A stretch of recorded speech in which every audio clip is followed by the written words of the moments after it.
Successful leader ਦੀ ਸਭ ਤੋਂ ਵੱਡੀ ਚੁਣੌਤੀ ਕੀ ਹੁੰਦੀ ਹੈ? Be a perfect team leader. Make sure you are on time. ਕਿਸ ਤਰ੍ਹਾਂ ਦੇ ਕੀ ਫੈਕਟਰਸ ਹੁੰਦੇ ਨੇ ਜਦੋਂ ਤੁਸੀਂ ਮਲਟੀ ਮਿਲੀਅਨ ਡਾਲਰ ਦੇ ਪ੍ਰੋਜੈਕਟਸ ਨੂੰ ਲੀਡ ਕਰਦੇ ਹੋ? ਪ੍ਰੋਜੈਕਟ ਚਾਹੇ ਮਲਟੀ ਮਿਲੀਅਨ ਦਾ ਹੋਵੇ ਚਾਹੇ $1 ਦਾ ਹੋਏ, ਜਦੋਂ ਕਸਟਮਰ ਕੰਮ ਕਰਾ ਰਿਹਾ ਉਹ ਤੁਹਾਡੇ ਕੋਲ ਪੈਸਾ ਦੇ ਕੇ ਕੰਮ ਕਰਾਏਗਾ। ਤੁਸੀਂ ਬੈਠੇ ਹੋ, ਤੁਸੀਂ ਕਿ ਗੂਗਲ ਫੋਟੋ ਡਾਊਨਲੋਡ ਕਰਨ ਦੀ ਕੋਸ਼ਿਸ਼ ਕਰ ਰਹੇ ਹੋ, ਤੁਹਾਡੀ ਫੋਟੋ ਡਾਊਨਲੋਡ ਨਹੀਂ ਹੋ ਰਹੀ। ਤੁਸੀਂ ਦੋ ਚੀਜ਼ਾਂ ਤੁਹਾਡੇ ਦਿਮਾਗ 'ਚ ਆਉਣਗੀਆਂ ਕਿ ਮੇਰਾ ਡਾਟਾ ਕਿਤੇ ਬੰਦ ਤੇ ਨਹੀਂ ਹੋ ਗਿਆ। ਜੇ એનર્ਜੀ ਹੈ ਤਾਂ ਡਾਟਾ ਸੈਂਟਰ ਚੱਲੇਗਾ, ਜੇ ਨਹੀਂ ਹੈ ਤਾਂ ਨਹੀਂ ਚੱਲੇਗਾ। AI ਨੇ ਕਿਸ ਤਰ੍ਹਾਂ ਪ੍ਰਭਾਵਿਤ ਕੀਤਾ ਡਾਟਾ ਸੈਂਟਰਸ ਨੂੰ, એનર્ਜੀ ਇਨਫਰਾਸਟ੍ਰਕਚਰ ਨੂੰ? ਹੁਣ ਇਹ ਵਰਡ ਦੀ ਜਗ੍ਹਾ ਲੈ ਲਈ ਹੈ AI ਫੈਕਟਰੀਜ਼ ਨੇ। AI ਫੈਕਟਰੀਜ਼ ਆ ਉਹ ਡਾਟਾ ਨੂੰ ਸਟੋਰ ਕਰਕੇ ਉਹਨੂੰ ਪ੍ਰੋਸੈਸ ਕਰਕੇ ਥਰਡ ਪਾਰਟੀ ਨੂੰ ਇਹ ਦੱਸਦੀ ਆ ਕਿ ਤੁਸੀਂ ਕੀ ਕਰ ਰਹੇ ਹੋ। ਪਰਸਨੈਲਿਟੀ ਵੀ ਸਾਨੂੰ ਕੰਮ ਵਿੱਚ ਬਹੁਤ ਅੱਗੇ ਲੈ ਕੇ ਜਾਂਦੀ ਹੈ, ਕਾਰਪੋਰੇਟ ਲੀਡਰ ਬਣਾਉਂਦੀ ਹੈ। ਮੈਂ ਤਾਂ ਸਾਰਿਆਂ ਨੂੰ ਇਨਸਪਾਇਰ ਕਰਾਂਗਾ ਕਿ racism it's in between you. ਜੇ ਮੈਂ ਇਹ ਵੇਸ਼ਭੂਸ਼ਾ 'ਚ ਨਾ ਹੁੰਦਾ ਤੇ ਸ਼ਾਇਦ ਮੈਂ ਕੁਝ ਹੋਰ ਹੁੰਦਾ। ਜਦੋਂ ਤੱਕ ਤੁਸੀਂ ਆਪ ਸੋਚ ਰਹੇ ਹੋ ਕਿ ਤੁਸੀਂ ਸਹੀ ਹੋ, ਤੁਸੀਂ ਆਪਣਾ ਕੰਮ ਇਮਾਨਦਾਰੀ ਨਾਲ ਕਰ ਰਹੇ ਹੋ, I don't think it's going to affect you at ਆਲ।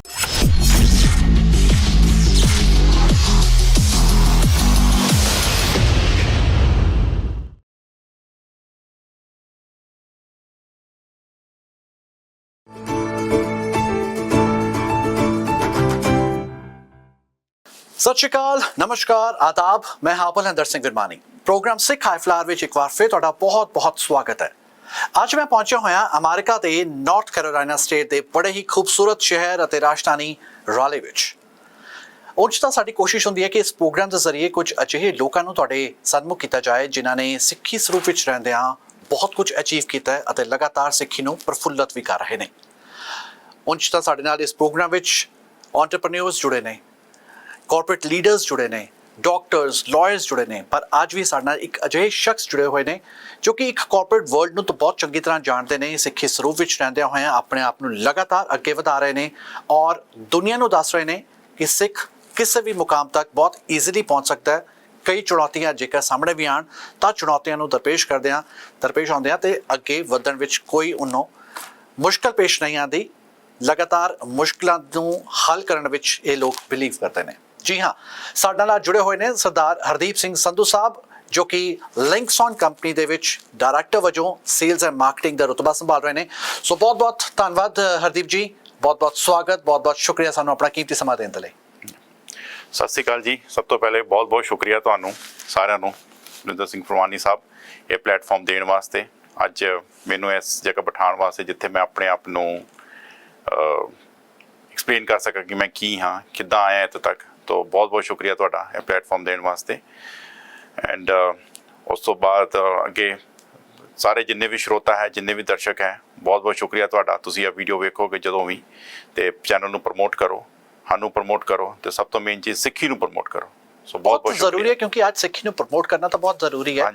ਉਹਨਾਂ ਬੱਚਿਆਂ ਲਈ ਵੀ ਤੁਸੀਂ ਖਾਸ ਰੋਲ ਮਾਡਲ ਹੁੰਦੇ ਹੋ। ਜਦੋਂ ਕਾਰਪੋਰੇਟ ਵਰਲਡ ਵਿੱਚ ਇੱਕ ਅਜਿਹੇ ਮੁਕਾਮ ਤੇ ਪਹੁੰਚਣਾ, ਜਦੋਂ ਲੋਕ ਸੋਚਦੇ ਨੇ ਕਿ ਅਸੀਂ ਅਮਰੀਕਾ ਆਵਾਂਗੇ ਤਾਂ ਵਾਈਟ ਕਾਲਰ ਜੌਬ ਕਰਾਂਗੇ, ਪਰ ਨਾ ਤਾਂ ਉਹਨਾਂ ਕੋਲ ਐਜੂਕੇਸ਼ਨ ਹੁੰਦੀ ਹੈ ਬੈਕਗਰਾਊਂਡ, ਤੇ ਨਾ ਹੀ ਕੋਈ ਸਕਿੱਲ ਟੈਲੈਂਟ ਹੁੰਦਾ ਹੈ। ਪਰ ਤੁਸੀਂ ਐਜੂਕੇਸ਼ਨ ਵਾਈਜ਼ ਵੀ ਅੱਗੇ ਵਧੇ ਔਰ ਅੱਜ ਬਹੁਤ ਹੀ ਵਧੀਆ ਤਰੀਕੇ ਨਾਲ ਇੱਕ ਕਾਰਪੋਰੇਟ ਵਰਲਡ ਨੂੰ ਐਜ਼ ਏ ਕਾਰਪੋਰੇਟ ਲੀਡਰ ਦੀ ਤਰ੍ਹਾਂ ਅੱਗੇ ਵਧ ਰਹੇ ਹੋ। ਸਭ ਤੋਂ ਪਹਿਲਾਂ ਤੁਹਾਡਾ ਜ਼ਰੂਰ ਜਾਣਨਾ ਚਾਹਾਂਗੇ, ਕਿਉਂਕਿ ਤੁਹਾਡਾ ਪਿਛੋਕੜ ਅੱਜ ਲਿੰਕਸਨ ਕੰਪਨੀ ਵਿੱਚ ਤੁਸੀਂ ਕੰਮ ਕਰ ਰਹੇ ਹੋ, ਕੀ ਕੰਮ ਕਰ ਰਹੇ ਹੋ, ਕਿਸ ਤਰ੍ਹਾਂ ਦੀ ਐਕਸਪਰਟੀਜ਼ ਹੈ ਤੁਹਾਡੀ? ਸੇ ਜੀ, ਲਿੰਕਸਨ ਕੰਪਨੀ ਇੱਕ EPC ਕੰਪਨੀ ਆ। ਜਿਹੜੇ ਬੰਦੇ ਵੀ ਇਹਨਾਂ ਨਾਲ ਜੁੜੇ ਹੋਏ ਆ, EPC ਦਾ ਮਤਲਬ ਹੁੰਦਾ ਇੰਜੀਨੀਅਰਿੰਗ, ਪ੍ਰੋਕਿਊਰਮੈਂਟ, ਕੰਸਟਰਕਸ਼ਨ। ਸੋ ਆਪਣੀ ਦੇਸੀ ਭਾਸ਼ਾ 'ਚ ਹੀ ਸਾਰਾ ਤਰ੍ਹਾਂ ਦਾ ਡਿਜ਼ਾਈਨ ਵੀ ਕਰੀਦਾ, ਬਾਕੀ ਜੋ ਵੀ ਮਾਲ ਮੱਤਾ ਚਾਹੀਦਾ ਉਹਨੂੰ ਪਰਚੇਜ਼ ਕਰੀਦਾ, ਪ੍ਰੋਕਿਊਰਮੈਂਟ ਉਹਦਾ ਹੋ ਗਿਆ, ਤੇ ਬਾਅਦ 'ਚ ਉਹਨੂੰ ਕੰਸਟਰਕਸ਼ਨ ਕਰਕੇ, ਮਤਲਬ ਸਾਈਟ ਵਿੱਚ ਜਿਸ ਤਰ੍ਹਾਂ ਵੀ ਜੋ ਵੀ ਉਹਦਾ ਡਿਜ਼ਾਈਨ ਹੈ ਉਸ ਹਿਸਾਬ ਨੂੰ ਕੰਸਟਰਕਟ ਕਰਕੇ ਸਾਈਟ ਵਿੱਚ ਉਹਨੂੰ ਲਾ ਕੇ ਕਸਟਮਰ ਨੂੰ ਇੰਸਟਾਲ ਕਰਕੇ, ਟੈਸਟ ਕਰਕੇ, ਕਮਿਸ਼ਨ ਤੇ ਕਰੀਦਾ। ਇਹ ਹੈ ਲਿੰਕਸਨ ਦਾ background, what they called as EPC company. So Linkson एक our main product है, I basically power projects काम करने हैं। मतलब EPC कंपनियां तुसी वेखी होनी, सिविल च भी हैगियां, बड़े सारे फूड बेवरेजेस आजकल EPC कंपनीज, वेरी फार्मास्यूटिकल कंपनियां बहुत EPCs है, but I think procurement when it comes to power, Linkson is one of the leader into the power projects as an EPC company. So ਬਿਲਕੁਲ। ਪਰ ਕਿਸ study ਤੋਂ ਬਾਅਦ ਤੁਸੀਂ ਇਸ ਕੰਪਨੀ ਵਿੱਚ ਬਤੌਰ ਡਾਇਰੈਕਟਰ ਸੇਲਸ ਐਂਡ ਮਾਰਕੀਟਿੰਗ ਦੇ ਤੌਰ ਤੇ ਆਏ ਹੋ, ਔਰ ਆਪਣਾ ਥੋੜਾ ਜਿਹਾ ਮੈਨੂੰ ਚਾਹਾਂਗਾ ਕਿ ਤੁਸੀਂ ਆਪਣਾ ਪਿਛੋਕੜ ਵੀ ਜ਼ਰੂਰ ਦੱਸੋ ਕਿ ਕਿੱਥੋਂ ਦੀ ਬਿਲੋਂਗ ਕਰਦੇ ਹੋ? ਹਾਂਜੀ ਫਰਮਾਨੀ ਸਾਹਿਬ, ਇੱਦਾਂ ਹੈ ਕਿ ਵੇਖੋ, ਤੁਸੀਂ ਕੋਈ ਵੀ ਪਾਵਰ ਕੰਪਨੀ ਦੇ ਬਾਰੇ ਜੋ ਜੌਬ ਪੋਰਟਫੋਲੀਓ ਵੇਖਣਾ ਚਾਹੋਗੇ ਤਾਂ ਆਈ ਥਿੰਕ ਜਿੰਨੀ ਵੀ ਪਾਵਰ ਕੰਪਨੀ ਹੈ most of the power companies look for electrical engineers but I think ਇਹ ਮੇਰਾ ਮਿਥ ਹੀ ਜਦੋਂ ਤੱਕ ਮੈਂ ਕੰਪਨੀ ਜੁਆਇਨ ਨਹੀਂ ਕੀਤੀ ਕਿ ਇਲੈਕਟ੍ਰੀਕਲ ਇੰਜੀਨੀਅਰਿੰਗ ਕਰਕੇ ਹੀ ਤੁਸੀਂ ਪਾਵਰ ਕੰਪਨੀ 'ਚ ਆ ਸਕਦੇ ਹੋ ਅੱਜ ਦੀ ਡੇਟ ਵਿੱਚ ਤੁਸੀਂ ਮਕੈਨੀਕਲ ਇੰਜੀਨੀਅਰਿੰਗ ਤੁਸੀਂ ਸਿਵਲ ਇੰਜੀਨੀਅਰਿੰਗ ਤੁਸੀਂ structural engineering even though if you have a strong computer IT security kind of stuff ਜੀ you can still join these power companies as an engineer. So, but ਮੇਰਾ ਪਿਛੋਕੜ ਇਸ situation ਵਿੱਚ ਜਿੱਥੇ ਮੈਂ ਬੈਠਿਆ ਇਟਸ ਪਿਓਰਲੀ ਇਲੈਕਟ੍ਰੀਕਲ ਬੈਕਗ੍ਰਾਉਂਡ ਮੈਂ ਆਪਣੀ ਇਲੈਕਟ੍ਰੀਕਲ ਇੰਜੀਨੀਅਰਿੰਗ ਕੀਤੀ ਜਿਹਨੂੰ ਕਿ ਆਪਾਂ ਅੰਡਰਗ੍ਰੈਡ ਕਹਿੰਦੇ ਆ ਉਸ ਤੋਂ ਬਾਅਦ ਮੈਂ ਆਪਣਾ MBA ਕੀਤਾ IIM ਤੋਂ ਕਿ ਜਿਹੜਾ ਮੈਨੂੰ ਅੱਜ ਤੱਕ ਇੱਥੇ ਲੈ ਕੇ ਆਇਆ ਤੋ ਦੈਟਸ ਵੇਅਰ ਆਈ ਐਮ ਬਿਲਕੁਲ ਠੀਕ ਹੈ। ਜਿਵੇਂ ਤੁਹਾਡੇ ਬਾਰੇ ਮੈਂ ਜਾਣਦਾ ਕਿ ਪ੍ਰੋਜੈਕਟ ਡਾਇਰੈਕਟਰ ਤੋਂ ਲੈ ਕੇ ਅੱਜ ਤੁਸੀਂ ਡਾਇਰੈਕਟਰ ਸੇਲਸ ਐਂਡ ਮਾਰਕੀਟਿੰਗ ਦੇ ਸਫ਼ਰ ਤੇ ਪਹੁੰਚੇ ਹੋ 26 ਸਾਲਾਂ ਦਾ ਸਫ਼ਰ ਹੈ ਤੁਹਾਡਾ। ਕਿਸ ਤਰ੍ਹਾਂ ਦਾ ਇਹ ਸਫ਼ਰ ਰਿਹਾ 26 ਸਾਲਾਂ ਦਾ ਕਿਸ ਤਰ੍ਹਾਂ ਦੇ ਉਠਾ ਪਟਕ ਤੁਸੀਂ ਦੇਖੇ ਨੇ? ਇਹ ਸਫ਼ਰ ਤੇ ਬੜਾ ਮੇਰੇ ਸਾਹ ਨਾਲ ਮਧੁਰਮੇ ਰਿਹਾ ਮੈਂ ਪੰਜਾਬੀ ਭਾਸ਼ਾ 'ਚ ਆਖਾਂ ਬੜਾ ਮਜ਼ਾ ਆਇਆ 25 ਸਾਲ ਮੈਂ ਜਿਹੜਾ ਕੰਮ ਕੀਤਾ ਆਪਣੇ ਮੈਂ ਆਪਣਾ ਕੈਰੀਅਰ ਸ਼ੁਰੂ ਕੀਤਾ ਹੀ ਐਜ਼ ਐਨ ਇੰਜੀਨੀਅਰ ਜਿਸ 'ਚ ਮੈਂ ਥੋੜਾ ਡਿਜ਼ਾਈਨ 'ਚ ਵੀ ਕੰਮ ਕੀਤਾ ਪਹਿਲੇ 4-5 ਸਾਲ ਫਿਰ ਮੈਂ ਪ੍ਰੋਜੈਕਟ ਮੈਨੇਜਮੈਂਟ ਵਿੱਚ ਸ਼ਿਫਟ ਹੋ ਗਿਆ ਤੇ ਆਲਮੋਸਟ ਆਈ ਕੈਨ ਸੇ ਕਿ ਮੈਂ 20-21 ਸਾਲ ਪ੍ਰੋਜੈਕਟ ਮੈਨੇਜਮੈਂਟ ਵਿੱਚ ਕੰਮ ਕੀਤਾ ਜਿੱਥੇ ਮੈਂ ਕਿ project execute ਕੀਤੇ from zero stage to final stage when I'm saying zero stage ਮਤਲਬ ਸਾਨੂੰ ਜ਼ਮੀਨ ਦਿੱਤੀ ਗਈ ਉਹ ਜ਼ਮੀਨ ਉੱਤੇ ਤੁਸੀਂ ਬਿਜਲੀ ਘਰ ਬਣਾਉਣਾ ਉੱਥੇ ਬਿਜਲੀ ਘਰ ਨੂੰ ਪਹਿਲੇ ਡਿਜ਼ਾਈਨ ਕਰਕੇ ਫਿਰ ਮਾਲ ਪ੍ਰੋਕਿਓਰ ਕਰਕੇ ਫਿਰ ਉਹਨੂੰ ਇੰਸਟਾਲ ਕਰਨਾ ਉਹ ਕਰਨਾ ਤੇ ਮੈਂ 20 ਸਾਲਾਂ ਵਿੱਚ ਆਈ ਥਿੰਕ ਬੜੇ ਅਪਸ ਡਾਊਨ ਵੇਖੇ ਬੜੇ ਐਸੇ ਸਿਚੁਏਸ਼ਨ ਨੂੰ ਵੀ ਫੇਸ ਕੀਤਾ ਜਿੱਥੇ ਤੁਹਾਡੀ ਕ੍ਰੈਡੀਬਿਲਿਟੀ ਤੇ ਕੁਐਸਚਨ ਆਏ ਜਿੱਥੇ ਕਿ ਤੁਹਾਡੇ ਕੁਐਸਚਨ ਆਏ ਤੁਹਾਡੇ ਕੰਮ ਕਰਨ ਦੇ ਤਰੀਕੇ ਤੇ ਜਿੱਥੇ ਕੁਐਸਚਨ ਆਏ ਤੁਹਾਡੇ ਤੁਸੀਂ ਆਪਣੇ ਆਪ ਨੂੰ ਕਿੱਦਾਂ ਸੰਜੋ ਕੇ ਰੱਖਦੇ ਹੋ ਤੁਸੀਂ ਅਪ ਐਂਡ ਡਾਊਨ ਵਿੱਚ ਆਪਣੇ ਆਪ ਨੂੰ ਕਿਸ ਤਰ੍ਹਾਂ ਮੈਨੇਜ ਕਰਦੇ ਹੋ ਤੇ ਮੇਰੇ ਖਿਆਲ ਨਾਲ ਇੱਕ ਕਾਫੀ ਮੇਰਾ ਉਠਕ ਪਟਕ ਵਾਲਾ 20 ਸਾਲ ਰਹੇ but overall like the journey was so good ਮੈਂ ਬਹੁਤ ਕੁਝ ਸਿੱਖਿਆ ਇਸ ਜਰਨੀ ਤੋਂ ਉਠਕ ਪਟਕ ਤੋਂ ਜਿਹੜਾ ਕਿ ਅੱਜ ਮੈਨੂੰ ਹੈਲਪ ਕਰ ਰਿਹਾ ਇੱਥੇ ਆ ਕੇ ਸਸਟੇਨ ਹੋਣ ਵਾਸਤੇ। ਬਿਲਕੁਲ ਕਿਉਂਕਿ ਤੁਸੀਂ ਸੇਲਸ ਵੀ ਦੇਖਦੇ ਹੋ ਮਾਰਕੀਟਿੰਗ ਵੀ ਦੇਖਦੇ ਹੋ ਯਾਨੀ ਕਿ ਮਲਟੀ ਮਿਲੀਅਨ ਡਾਲਰਸ ਦੇ ਜਿਹੜੇ ਪ੍ਰੋਜੈਕਟਸ ਨੂੰ ਤੁਸੀਂ ਲੀਡ ਕਰ ਰਹੇ ਹੋ ਕਿਸ ਤਰ੍ਹਾਂ ਦੇ ਕੀ ਫੈਕਟਰਸ ਹੁੰਦੇ ਨੇ ਜਦੋਂ ਤੁਸੀਂ ਇਸ ਤਰ੍ਹਾਂ ਦੇ ਮਲਟੀ ਮਿਲੀਅਨ ਡਾਲਰਸ ਦੇ ਪ੍ਰੋਜੈਕਟਸ ਨੂੰ ਲੀਡ ਕਰਦੇ ਹੋ? ਵੇਖੋ ਜੀ ਸਭ ਤੋਂ ਪਹਿਲੇ ਤਾਂ ਕੋਈ ਵੀ ਪ੍ਰੋਜੈਕਟ ਚਾਹੇ ਮਲਟੀ ਮਿਲੀਅਨ ਦਾ ਹੋਵੇ ਚਾਹੇ $1 ਦਾ ਹੋਏ ਜਦੋਂ ਕਸਟਮਰ ਕੰਮ ਕਰਾ ਰਿਹਾ ਉਹ ਤੁਹਾਡੇ ਕੋਲ ਪੈਸਾ ਦੇ ਕੇ ਕੰਮ ਕਰਾਏਗਾ ਤੇ ਉਹਦੀ ਐਕਸਪੈਕਟੇਸ਼ਨ ਤੁਹਾਡੇ ਤੋਂ ਇੱਕ ਹੁੰਦੀ ਹੈ ਜਿਹੜੀ ਤੁਸੀਂ ਫੁੱਲਫਿਲ ਕਰਨੀ ਹੈ। ਜਦੋਂ ਆਪਾਂ ਕਾਰਪੋਰੇਟ ਨਾਲ ਡੀਲ ਕਰਨੇ ਆ ਜਾਂ ਕਿ ਕਸਟਮਰ ਨਾਲ ਡੀਲ ਕਰਨੇ ਮਲਟੀ ਮਿਲੀਅਨ ਪ੍ਰੋਜੈਕਟਸ ਵਿੱਚ ਜਿਹੜੀ ਤੁਹਾਡੀ ਐਕਸਪੈਕਟੇਸ਼ਨਸ ਆ ਉਹ ਬੜੀ ਵਾਈਡ ਹੁੰਦੀ ਹੈ ਤੇ ਆਈ ਥਿੰਕ ਸਾਡੀ ਇੰਡਸਟਰੀ ਵਿੱਚ ਐਕਸਪੈਕਟੇਸ਼ਨਸ ਇਹ ਹੈ ਕਿ ਅਸੀਂ ਔਨ ਟਾਈਮ ਡਿਲੀਵਰ ਕਰਾਂਗੇ ਕਿ ਨਹੀਂ ਕਰਾਂਗੇ ਦੈਟਸ ਬੜੀ ਵੱਡੀ ਚੀਜ਼ ਆ। ਦੂਜੀ ਹੈ ਕਿ ਅਸੀਂ ਕਿਸ ਤਰ੍ਹਾਂ ਦੀ ਕੁਆਲਿਟੀ ਡਿਲੀਵਰ ਕਰਾਂਗੇ ਕਿਉਂਕਿ ਕੋਈ ਵੀ ਤੁਹਾਡੇ ਤੇ $1 ਬਿਲੀਅਨ ਬੈਟ ਕਰ ਰਿਹਾ ਤੇ ਉਹ ਤੁਹਾਡੇ ਤੋਂ ਕੁਆਲਿਟੀ ਪ੍ਰੋਡਕਟ ਐਕਸਪੈਕਟ ਕਰੇਗਾ ਹੀ ਕਰੇਗਾ ਤੇ ਇਹ ਦੂਜੀ ਚੀਜ਼ ਹੈ। ਤੇ ਤੀਜੀ ਜਿਹੜੀ ਚੀਜ਼ ਹੈ ਕਿ ਤੁਸੀਂ ਵੀ ਜਿਹੜਾ ਵੀ ਸੋਲਿਊਸ਼ਨ ਹੈ ਜਿਹੜਾ ਵੀ ਪ੍ਰੋਡਕਟ ਉਹਨਾਂ ਨੂੰ ਜਿਹੜੀ ਵੀ ਕੰਸਟਰਕਸ਼ਨ ਸਾਈਟ ਤੇ ਕਰ ਰਹੇ ਹੋ ਉਹ ਕਿੰਨੀ ਰਿਲਾਇਬਲ ਹੈ। ਰਿਲਾਇਬਲ ਮੀਨਸ ਕਿ ਉੱਤੇ ਕਿੰਨਾ ਯਕੀਨ ਕੀਤਾ ਜਾ ਸਕਦਾ ਕਿੰਨਾ ਟਰਸਟ ਕੀਤਾ ਜਾ ਸਕਦਾ ਕਿ ਇਹ ਚੀਜ਼ ਕੱਲ੍ਹ ਨੂੰ ਹੜ੍ਹ 'ਚ ਨਹੀਂ ਪਏਗੀ ਕੱਲ੍ਹ ਨੂੰ ਹਵਾ ਨਾਲ ਉੱਡ ਨਹੀਂ ਜਾਏਗੀ ਜਾਂ ਕੱਲ੍ਹ ਨੂੰ ਇਹ ਹੋਰ 10 ਸਾਲ ਟੈਕਨੋਲੋਜੀ ਐਬਸੋਲੂਟ ਨਹੀਂ ਹੋ ਜਾਏਗੀ। ਤੇ ਇਹ ਤਿੰਨ ਚੀਜ਼ਾਂ ਹੈਗੀਆਂ ਜਿਹੜੀ ਕਸਟਮਰ ਵਿੱਚ ਕਾਰਪੋਰੇਟ ਵਿੱਚ ਬੜੀਆਂ ਜ਼ਰੂਰੀ ਆ ਆਪਣੇ ਆਪ ਨੂੰ ਸਟੈਬਲਿਸ਼ ਕਰਨ ਵਾਸਤੇ as a sales engineer manager whatever you can say ਜੀ। So I think those are the 3 things ਬਹੁਤ ਜ਼ਰੂਰੀ ਹੈ ਕਿਉਂਕਿ ਕੋਈ ਵੀ ਕਿਸੇ ਕੰਮ ਵਿੱਚ ਵੀ ਤੁਸੀਂ ਆਪਣਾ ਪੂਰਾ ਮਨ ਲਗਾਓ ਆਪਣਾ 100% ਦਿਓ ਇਹ ਬੜਾ ਜ਼ਰੂਰੀ ਹੁੰਦਾ ਹੈ ਜੀ। ਆਪਣੀ ਜੌਬ ਨੂੰ ਪਿਆਰ ਕਰਨਾ ਬੜਾ ਜ਼ਰੂਰੀ ਹੁੰਦਾ ਹੈ ਉਹਦੇ ਵਿੱਚੋਂ ਜਿਹੜੇ ਖਿੱਚ ਦੇ ਕੇਂਦਰ ਹੁੰਦੇ ਨੇ ਨਾ ਉਸ ਨੂੰ ਅਡਾਪਟ ਕਰਨਾ ਬੜਾ ਜ਼ਰੂਰੀ ਹੁੰਦਾ ਹੈ। ਤੁਸੀਂ ਦੋ ਚੀਜ਼ਾਂ ਨਾਲ ਬੜੇ ਚੰਗੀ ਤਰ੍ਹਾਂ ਜੁੜੇ ਹੋਏ એનર્ਜੀ ਡਾਟਾ ਸੈਂਟਰਸ ਨਾਲ ਜੀ ਇਹ ਦੋਵੇਂ ਵਿੱਚੋਂ ਤੁਹਾਨੂੰ ਆਕਰਸ਼ਿਤ ਕਿਹੜੀਆਂ ਚੀਜ਼ਾਂ ਕਰਦੀਆਂ ਨੇ? ਦੇਖੋ ਜੀ ਐਸ ਦੀ ਡੇਟ ਵਿੱਚ એનર્ਜੀ ਤੇ ਡਾਟਾ ਸੈਂਟਰ ਦੋਨੋਂ ਇੱਕੋ ਸਿੱਕੇ ਦੇ ਦੋ ਪਹਿਲੂ ਆ ਜੀ। ਜੇ એનર્ਜੀ ਹੈ ਤਾਂ ਡਾਟਾ ਸੈਂਟਰ ਚੱਲੇਗਾ ਜੇ ਨਹੀਂ ਹੈ ਤਾਂ ਨਹੀਂ ਚੱਲੇਗਾ ਰਾਈਟ ਇਹ ਤੇ ਮਤਲਬ ਸਾਰੇ ਸਮਝ ਲਓ। ਹੁਣ ਤੁਸੀਂ ਛੋਟੀ ਜਿਹੀ ਐਗਜ਼ਾਮਪਲ ਨੂੰ ਕੋਰਿਲੇਟ ਕਰੋ ਜਿੱਦਾਂ ਕਿ ਮਤਲਬ ਅਸੀਂ ਫੋਨ ਤੇ ਡਾਟਾ ਯੂਜ਼ ਕਰਨੇ ਆ ਜਾਂ ਤੁਸੀਂ ਫੋਟੋ ਖਿੱਚੀ ਤੇ ਗੂਗਲ ਫੋਟੋ ਤੇ ਅਪਲੋਡ ਕਰਤੀ ਹੁਣ ਤੁਸੀਂ ਬੈਠੇ ਹੋ ਤੁਸੀਂ ਕਿ ਗੂਗਲ ਫੋਟੋ ਨੂੰ ਡਾਊਨਲੋਡ ਕਰਨ ਦੀ ਕੋਸ਼ਿਸ਼ ਕਰ ਰਹੇ ਹੋ ਤੁਹਾਡੀ ਫੋਟੋ ਡਾਊਨਲੋਡ ਨਹੀਂ ਹੋ ਰਹੀ ਤੁਸੀਂ ਦੋ ਚੀਜ਼ਾਂ ਤੁਹਾਡੇ ਦਿਮਾਗ 'ਚ ਆਉਣਗੀਆਂ ਕਿ ਮੇਰਾ ਡਾਟਾ ਸਹੀ ਚੱਲ ਰਿਹਾ ਕਿ ਮੇਰਾ ਡਾਟਾ ਕਿਤੇ ਬੰਦ ਤੇ ਨਹੀਂ ਹੋ ਗਿਆ ਤੇ ਜੇ ਮੰਨ ਲਓ ਤੁਹਾਡਾ ਡਾਟਾ ਸਹੀ ਚੱਲ ਰਿਹਾ ਸਭ ਤੋਂ ਪਹਿਲਾਂ ਦੂਜਾ ਤੁਹਾਡਾ ਕੁਐਸਚਨ ਹੋਏਗਾ ਦਿਮਾਗ ਵਿੱਚ ਕੀ ਹੈ ਕਿ ਗੂਗਲ ਫੋਟੋ ਸਹੀ ਚੱਲ ਰਿਹਾ ਗੂਗਲ ਫੋਟੋ ਦਾ ਕਿਤੇ ਸਰਵਰ ਤੇ ਨਹੀਂ ਡਾਊਨ ਤੇ ਦੋਨੋਂ ਚੀਜ਼ਾਂ ਨੂੰ ਚਲਾਉਣ ਵਾਸਤੇ ਦੋ ਚੀਜ਼ਾਂ ਚਾਹੀਦੀਆਂ ਇੱਕ ਡਾਟਾ ਤੇ ਦੂਜਾ ਬੱਤੀ ਤੇ ਇਸ ਕਰਕੇ ਦੋਨੋਂ ਚੀਜ਼ਾਂ ਜਿੱਦਾਂ ਮੈਂ ਆਖਿਆ ਕਿ ਇੱਕ ਸਿੱਕੇ ਦੇ ਦੋ ਪਹਿਲੂ ਆ। ਹੁਣ ਤੁਸੀਂ ਆਖੋ ਕਿ ਮੇਰਾ ਫੇਵਰਟ ਸਬਜੈਕਟ ਕਿਹੜਾ ਦੋਨਾਂ ਚੋਂ ਬੀਇੰਗ ਇਲੈਕਟ੍ਰਿਕ ਇੰਜੀਨੀਅਰ ਮੇਰਾ ਫੇਵਰਟ ਸਬਜੈਕਟ ਤੇ એનર્ਜੀ ਰਹੇਗਾ ਜੀ ਕਿਉਂਕਿ એનર્ਜੀ ਇਹ ਆ ਕਿ ਜਿੱਦਾਂ ਆਪਾਂ ਗੱਡੀ 'ਚ ਤੇਲ ਨਹੀਂ ਪਾਵਾਂਗੇ ਤਾਂ ਗੱਡੀ ਕਿੱਦਾਂ ਚੱਲੇਗੀ। ਤੇ ਡੇਟਾ ਇਸ ਤਰ੍ਹਾਂ ਕਿ ਜੇ ਤੁਹਾਡੇ ਕੋਲ ਸਰਵਰ ਹੈਗੇ ਆ, ਡੇਟਾ ਹੈਗਾ, ਪਰ ਜੇ ਤੁਹਾਡੇ ਕੋਲ ਬੱਤੀ ਨਹੀਂ ਹੈਗੀ ਤਾਂ ਕਿੱਦਾਂ ਚਲਾਓਗੇ। ਰਾਈਟ। ਤੇ ਸੇਮ ਮੇਰਾ ਫੇਵਰਟ ਸਬਜੈਕਟ એનર્ਜੀ ਹੈਗਾ ਹੀ ਪਿੱਛੇ ਵੀ ਤੇ ਅੱਗੇ ਵੀ એનર્ਜੀ ਰਹੇਗਾ।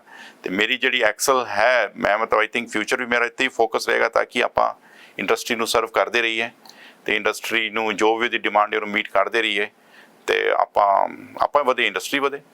ਬਿਲਕੁਲ ਬਹੁਤ ਜ਼ਰੂਰੀ ਹੈ, ਕਿਉਂਕਿ ਅੱਜ PMI ਦੀ ਗੱਲ ਕਰੇ ਤਾਂ ਪ੍ਰੋਜੈਕਟ ਮੈਨੇਜਮੈਂਟ ਇੰਸਟੀਟਿਊਸ਼ਨਸ ਵਿੱਚ ਮੈਥੋਡੋਲੋਜੀਜ਼ ਵਿੱਚ ਪ੍ਰੋਜੈਕਟ ਐਗਜ਼ੀਕਿਊਸ਼ਨ ਸਟਾਈਲ ਨੂੰ ਕਿਵੇਂ ਮੋਟੀਵੇਟ ਕੀਤਾ ਜਾ ਸਕਦਾ।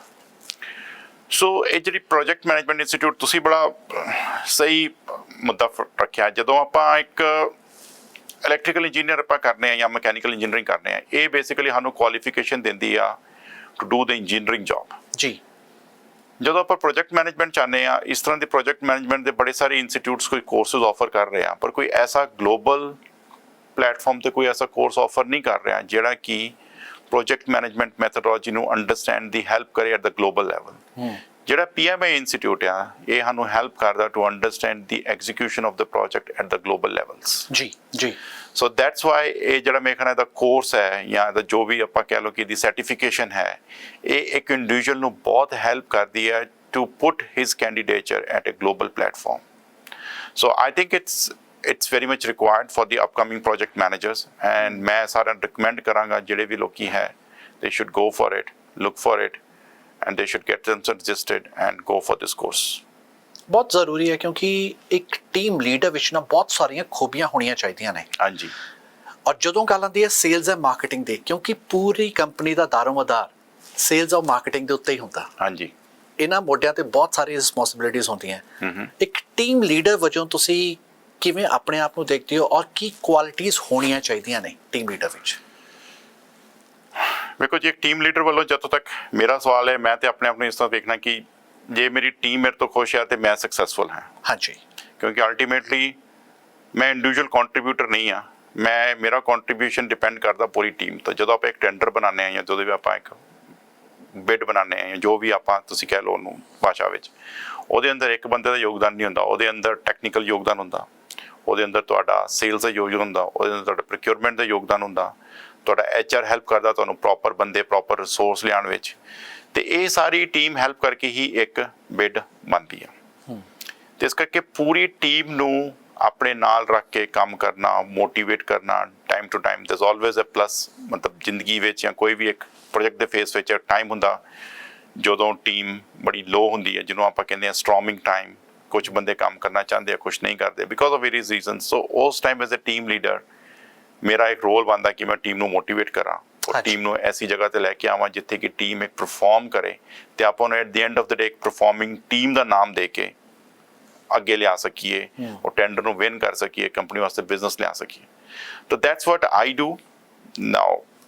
Means there are ways to do it, but yes ਇੱਕ ਐਜ਼ ਅ ਟੀਮ ਲੀਡਰ ਇਹ ਬੜਾ ਇੰਪੋਰਟੈਂਟ ਰੋਲ ਹੈ ਕਿ ਟੀਮ ਮੋਟੀਵੇਟ ਰਹੇ, ਟੀਮ ਸੰਜੋਈ ਰਹੇ ਤੇ ਟੀਮ ਇੱਕ ਟੀਮ ਦੀ ਤਰ੍ਹਾਂ ਕੰਮ ਕਰੇ। ਇਹ ਨਾ ਹੋਏ ਕਿ ਟੀਮ 'ਚ 4 ਬੰਦੇ ਤੁਹਾਡੇ ਦਕਸ਼ਿਣ ਵੱਲ ਜਾਣ ਤੇ 4 ਬੰਦੇ ਪੱਛਮ ਵੱਲ ਜਾਣ ਤੇ ਫਿਰ ਕੰਮ ਨਹੀਂ ਬਣਦਾ। ਫਿਰ ਕੰਮ ਇਹ ਹੁੰਦਾ ਕਿ ਉਹ at the end of the day you lose ਹੀ ਕਰਨੇ ਉਸ ਚੀਜ਼। ਤਾਂ ਦੈਟਸ ਹਾਊ ਇਟ ਵਰਕਸ। ਪਰ ਜਦੋਂ ਇੱਕ ਹਾਈ ਪ੍ਰੈਸ਼ਰ ਹੁੰਦਾ, ਕੋਈ ਟੈਂਡਰ ਕਲੋਜ਼ ਕਰਨਾ ਹੈ ਜਾਂ ਕੋਈ ਕਲਾਇੰਟ ਨੂੰ ਕਲੋਜ਼ ਕਰਨਾ ਹੈ, ਉਦੋਂ ਵੀ ਟੀਮ ਨੂੰ ਨਾਲ ਲੈ ਕੇ ਚੱਲਣਾ ਬੜਾ ਜ਼ਰੂਰੀ ਹੁੰਦਾ ਕਿ ਹਾਈ ਪ੍ਰੈਸ਼ਰ ਵਿੱਚ ਪ੍ਰੈਜੈਂਟੇਸ਼ਨਸ ਬਣ ਰਹੀਆਂ, ਕੰਮ ਹੋ ਰਿਹਾ, ਦਿਨ ਰਾਤ ਕੰਮ ਹੋ ਰਿਹਾ, ਉਸ ਸਮੇਂ ਟੀਮ ਨੂੰ ਕਿਵੇਂ ਮੋਟੀਵੇਟ ਕਰਦੇ ਹੋ ਤੁਸੀਂ? ਵੇਖੋ ਜੀ, ਜਦੋਂ ਤੁਸੀਂ ਇੱਕ ਟੀਮ ਨਾਲ ਕੰਮ ਕਰਦੇ ਹੋ, ਅਸੀਂ ਅੱਜ ਕੱਲ੍ਹ ਸਾਰੇ ਕਾਰਪੋਰੇਟ ਲਗਭਗ ਉਹਨਾਂ ਦਾ ਗਲੋਬਲ ਪ੍ਰੈਜ਼ੈਂਸ ਹੈ। ਹਾਂਜੀ। ਵੈਨ ਗਲੋਬਲ ਪ੍ਰੈਜ਼ੈਂਸ ਮੀਨ ਤੁਹਾਡੀ ਕੁਛ ਟੀਮ ਰਿਮੋਟ ਤੋਂ ਕੰਮ ਕਰ ਰਹੀ ਹੋ, ਪਰ ਇੰਡੀਆ ਹੋ ਸਕਦੀ ਹੈ, ਚਾਈਨਾ ਹੋ ਸਕਦੀ ਹੈ, ਡਿਪੈਂਡ ਕਰਦਾ ਲੋਕੇਸ਼ਨ ਜਾਂ ਪ੍ਰੋਜੈਕਟ ਜਾਂ ਟੀਮ ਜਿਸ ਤਰ੍ਹਾਂ ਵੀ ਹੈ। ਰਾਈਟ। ਤੇ ਤੁਹਾਨੂੰ ਟੀਮ ਦੀ ਸਭ ਤੋਂ ਪਹਿਲੇ ਤੇ ਟਾਈਮਿੰਗ ਦਾ ਧਿਆਨ ਰੱਖਣਾ ਚਾਹੀਦਾ ਤਾਂ ਕਿ ਟੀਮ ਤੁਹਾਡੇ ਨਾਲ ਕੰਮ ਕਰਨ ਨੂੰ ਤਿਆਰ ਹੋਏ। ਇਹ ਨਹੀਂ ਕਿ ਜੇ ਤੁਸੀਂ US ਬੈਠੇ ਹੋ ਤਾਂ ਤੁਹਾਡਾ ਟਾਈਮ ਹਮੇਸ਼ਾ ਚੱਲੇ। ਮਤਲਬ you have to seek, you have to respect the time for the colleagues who work from India, who work from China, other part of the world. I think that's one. That's help karda as a manager to motivate your team. You know, we respect your timing equally as ours. So you have your own family time, we have your own family time. That's one thing. Second thing is US ਵਿੱਚ ਜਿਹੜਾ pressure ਹੈਗਾ, it's more or less like we don't have that kind of pressure ਜਿਹੜਾ ਕਿ ਬਾਕੀ ਕੰਟਰੀਆਂ 'ਚ ਮਿਲਦਾ ਸਾਨੂੰ। ਇੱਥੇ pressure ਹੋ ਰਿਹਾ ਫੈਮਿਲੀ ਦੀ ਕਮਿਟਮੈਂਟਸ, ਫੈਮਿਲੀ ਨੂੰ ਪਿਕ ਕਰਨਾ, ਬੱਚਿਆਂ ਨੂੰ ਪਿਕ ਕਰਨਾ, ਸਕੂਲ ਛੱਡਣਾ, ਘਰੋਂ ਲਿਆਉਣਾ। ਤੁਸੀਂ ਉੱਥੋਂ ਹੈਲਪ ਕਰ ਸਕਦੇ ਹੋ ਟੀਮ ਨੂੰ to offload those services to a third party reliable services. Then third, ਜਦੋਂ ਰਾਤ ਦਿਨ ਕੰਮ ਚੱਲ ਰਿਹਾ, the biggest challenge here is what to eat and how to eat. I think that plays a very important role ਕਿ ਜਦੋਂ ਤੁਸੀਂ team ਦੀ ਜ਼ਰੂਰਤ ਧਿਆਨ ਰੱਖੋ, ਉਹਦੀ ਜਿਹੜੀ ਬੇਸਿਕ ਜ਼ਰੂਰਤ ਹੈ, ਉਹਦਾ ਖਾਣਾ, ਉਹਦਾ ਪੀਣਾ, ਉਹਦਾ ਘਰੋਂ ਆਣਾ ਜਾਣਾ, ਜਾਂ ਮੰਨ ਲਓ ਕੋਈ ਇੱਕ ਤੁਹਾਡੇ ਨਾਲ ਫੀਮੇਲ ਵਰਕਰ ਕੰਮ ਕਰ ਰਹੀ ਹੈ ਤਾਂ how she will go back home, weather it's normal lift ਹੈ, ਉਬਰ ਹੈ। ਤੇ ਇਸ ਤਰ੍ਹਾਂ ਦੀ ਮੈਂ ਕਹਿੰਦਾ ਛੋਟੇ ਛੋਟੇ ਜਿਹੜੀ ਵੈਲਿਊਜ਼ ਹੁੰਦੀਆਂ ਇਹ ਬਹੁਤ ਐਡ ਕਰਦੀਆਂ, and which will really help team to move forward and get the things motivated. And most of the time, I think the way I worked in these three things, it really brings a very different colors to the team, which will give to overall success to the project. ਬਿਲਕੁਲ ਬਹੁਤ ਜ਼ਰੂਰੀ ਹੈ। ਅੱਜ ਦੇ ਸਮੇਂ ਦੀ ਗੱਲ ਕਰੀਏ ਤਾਂ ਇੱਕ ਪਾਸੇ ਡਾਟਾ ਸੈਂਟਰਸ, ਦੂਸਰੇ ਪਾਸੇ એનર્ਜੀ ਇਨਫਰਾਸਟ੍ਰਕਚਰ, ਕਿਉਂਕਿ ਆਪਸ 'ਚ ਇਹਨਾਂ ਦਾ ਤਾਲਮੇਲ ਬੜਾ ਜ਼ਰੂਰੀ ਹੈ, ਇੱਕ ਦੂਜੇ ਤੋਂ ਬਿਨਾਂ ਇਹ ਅਧੂਰੇ ਹੀ ਨੇ। ਹਾਂਜੀ, ਕਿੰਨੇ ਜ਼ਰੂਰੀ ਨੇ? ਸੋ ਜਿੱਦਾਂ ਆਪਾਂ ਰੱਖਣਾ ਦੋ ਕੁਐਸਚਨ ਪਹਿਲੇ ਵੀ ਇਸ ਤਰ੍ਹਾਂ ਹੀ, ਮਤਲਬ ਜਿਸ ਤਰ੍ਹਾਂ ਹੁਣ ਮੈਂ ਦੱਸਿਆ ਕਿ ਤੁਹਾਨੂੰ ਡਾਟਾ ਤੁਹਾਡੇ ਕੋਲ ਹੈ, ਪਰ ਜੇ ਪਿੱਛੇ ਜਿਹੜਾ ਡਾਟਾ ਸੈਂਟਰ ਜਿਹੜਾ ਤੁਹਾਨੂੰ ਡਾਟਾ ਪ੍ਰੋਵਾਈਡ ਕਰ ਰਿਹਾ, ਜੇ ਉਹਦੇ ਕੋਲ ਪਾਵਰ ਨਹੀਂ ਆ ਤੇ ਤੁਹਾਡਾ ਫੋਨ ਅਦਰ ਦੈਨ ਗਾਰਬੇਜ ਕੁਛ ਨਹੀਂ ਆ।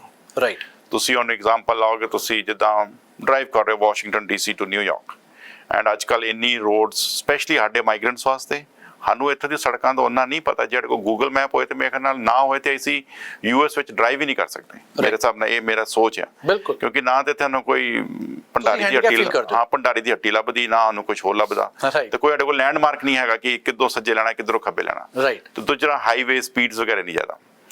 ਤੇ ਇਸ ਕਰਕੇ ਡਾਟਾ ਇੱਕ ਬਹੁਤ ਜ਼ਰੂਰੀ ਆ, ਬਟ ਉਹ ਡਾਟਾ ਨੂੰ ਜਿਹੜਾ ਫੀਡ ਕਰਦਾ, ਜਿਹੜਾ ਰਨ ਕਰਦਾ, ਜਿਹੜਾ ਬੈਕਬੋਨ ਆ, ਉਹ ਹੈ ਪਿੱਛੇ એનર્ਜੀ। ਜੇ ਡਾਟਾ ਸੈਂਟਰ ਨੂੰ એનર્ਜੀ ਫੀਡ ਨਹੀਂ ਕਰ ਰਹੀ ਜਾਂ ਪਾਵਰ ਨਹੀਂ ਹੈਗੀ ਤੇ ਉਹ data centre is like nothing other than a warehouse, ਜਿਹ ਕੁਝ ਸਰਵਰ ਪਏ ਜਾਂ ਕੁਝ ਕੰਪਿਊਟਰ ਪਏ, ਜਿਹਨਾਂ ਤੋਂ ਕੋਈ ਵੈਲਿਊ ਨਹੀਂ ਹੈਗੀ। ਤੋ ਇਸ ਕਰਕੇ ਮੇਰੇ ਹਿਸਾਬ ਨਾਲ energy is going to play very important role in this segment, and it's I think ਜਿੱਦਾਂ એનર્ਜੀ ਅੱਜ ਤੋਂ 50 ਸਾਲ ਪਹਿਲੇ ਜਦੋਂ ਕ੍ਰਾਂਤੀ ਆਈ, ਪਹਿਲੋਂ ਵਿਦਯੁਤ ਕ੍ਰਾਂਤੀ ਆਈ ਹੈ, ਜਿੱਦਾਂ ਵੀ ਕਹਿ ਲਓ, ਉਦੋਂ એનર્ਜੀ ਨੇ ਸਾਡੀ ਜ਼ਿੰਦਗੀਆਂ ਬਚਲੀਆਂ, ਘਰਾਂ ਵਿੱਚ ਬਲਬ ਲੱਗੇ, ਲੋਕਾਂ ਨੇ ਪੜ੍ਹਨਾ ਸ਼ੁਰੂ ਕੀਤਾ, ਬਹੁਤ ਸਾਰੀ ਚੀਜ਼ਾਂ। ਉਹ ਹਾਲ ਅੱਜ ਡੇਟਾ ਸੈਂਟਰ ਦਾ એનર્ਜੀ ਮਾਰਕੀਟ ਨੂੰ ਲੈ ਕੇ ਹੈ। ਬਿਲਕੁਲ। ਸੋ ਪਰ ਇੱਕ ਟਾਈਮ ਸੀ ਰਾਜੇ ਮਹਾਰਾਜਾ ਨੂੰ ਵੀ એનર્ਜੀ ਚਾਹੀਦੀ ਸੀ, ਉਦੋਂ ਵੀ ਬਿਜਲੀ ਸੀਗੀ ਔਰ ਅੱਜ ਵੀ ਬਿਜਲੀ ਹੈਗੀ ਹੈ, ਪਰ ਸਾਲ ਦਰ ਸਾਲ ਜਿਵੇਂ ਤੁਸੀਂ ਕਿਹਾ ਕ੍ਰਾਂਤੀ ਆਈ, ਤਾਂ ਡੈਫੀਨਿਟਲੀ ਗੱਲ ਹੈ ਕ੍ਰਾਂਤੀ ਹਰ ਏਰੀਆ ਵਿੱਚ ਆਈ ਹੈ। ਅੱਜ ਤਾਂ ਅਸੀਂ ਆਰਟੀਫਿਸ਼ੀਅਲ ਇੰਟੈਲੀਜੈਂਸ ਦੀ ਗੱਲ ਕਰਦੇ ਹਾਂ। ਹਾਂਜੀ, AI ਨੇ ਕਿਸ ਤਰ੍ਹਾਂ ਪ੍ਰਭਾਵਿਤ ਕੀਤਾ ਡਾਟਾ ਸੈਂਟਰਸ ਨੂੰ, એનર્ਜੀ ਇਨਫਰਾਸਟ੍ਰਕਚਰ ਨੂੰ? ਸੋ AI ਤੁਸੀਂ ਅੱਜ ਤੋਂ ਜਿਹੜਾ ਡੇਟਾ ਸੈਂਟਰ ਵਰਡ ਅਸੀਂ ਯੂਜ਼ ਕਰ ਰਹੇ ਹਾਂ, ਇਹ ਵਰਡ ਸ਼ਾਇਦ ਪਿਛਲੇ ਸਾਲ ਤੱਕ ਕਾਫੀ ਪਪੂਲਰ ਸੀ। ਹੁਣ ਇਹ ਵਰਡ ਦੀ ਜਗ੍ਹਾ ਲੈ ਲਈ ਹੈ AI ਫੈਕਟਰੀਜ਼ ਨੇ। ਓਕੇ, ਦ ਨਿਊ ਟਰਮੀਨੋਲੋਜੀ, ਜਾਂ ਜਿਸ ਤਰ੍ਹਾਂ ਵੀ ਆਪਾਂ ਕਹੋ, it's called as AI factories. ਤੇ ਇਹ ਜਿਹੜੀ ਇਹ ਫੈਕਟਰੀਜ਼ ਦਾ ਡਿਫਰੈਂਸ ਕਿਸ ਤਰ੍ਹਾਂ, ਇਹ ਫੈਕਟਰੀਜ਼ ਤੋਂ ਡੇਟਾ ਸੈਂਟਰ ਤੋਂ, ਮਤਲਬ ਦੇਸੀ ਭਾਸ਼ਾ ਸਮਝੀ ਆਪਾਂ, ਤੇ ਡੇਟਾ ਸੈਂਟਰ ਇੱਕ ਉਹ ਡਿਵਾਈਸ ਸੀ ਜਿਸ 'ਚ ਸਾਰਾ ਡੇਟਾ ਸਟੋਰ ਹੁੰਦਾ ਹੈ। ਜਿਹੜਾ ਆਪਾਂ ਫੋਟੋਆਂ ਖਿੱਚਣੇ ਹਾਂ ਜਾਂ WhatsApp ਤੇ ਗੱਪਾਂ ਮਾਰਨੇ ਹਾਂ, ਉਹ ਸਾਰਾ ਜਾ ਕੇ ਉਹ ਡੇਟਾ ਸੈਂਟਰ ਦੇ ਸਰਵਰ 'ਚ ਸਟੋਰ ਹੁੰਦਾ ਹੈ। ਰਾਈਟ। ਹੁਣ ਜਿਹੜੀ AI ਫੈਕਟਰੀਜ਼ ਆ, ਉਹ ਡੇਟਾ ਨੂੰ ਸਟੋਰ ਕਰਕੇ, ਉਹਨੂੰ ਪ੍ਰੋਸੈਸ ਕਰਕੇ ਕਿ ਥਰਡ ਪਾਰਟੀ ਨੂੰ ਇਹ ਦੱਸਦੀ ਆ ਕਿ ਤੁਸੀਂ ਕੀ ਕਰ ਰਹੇ ਹੋ। ਇਹ ਫਰਕ ਹੈ।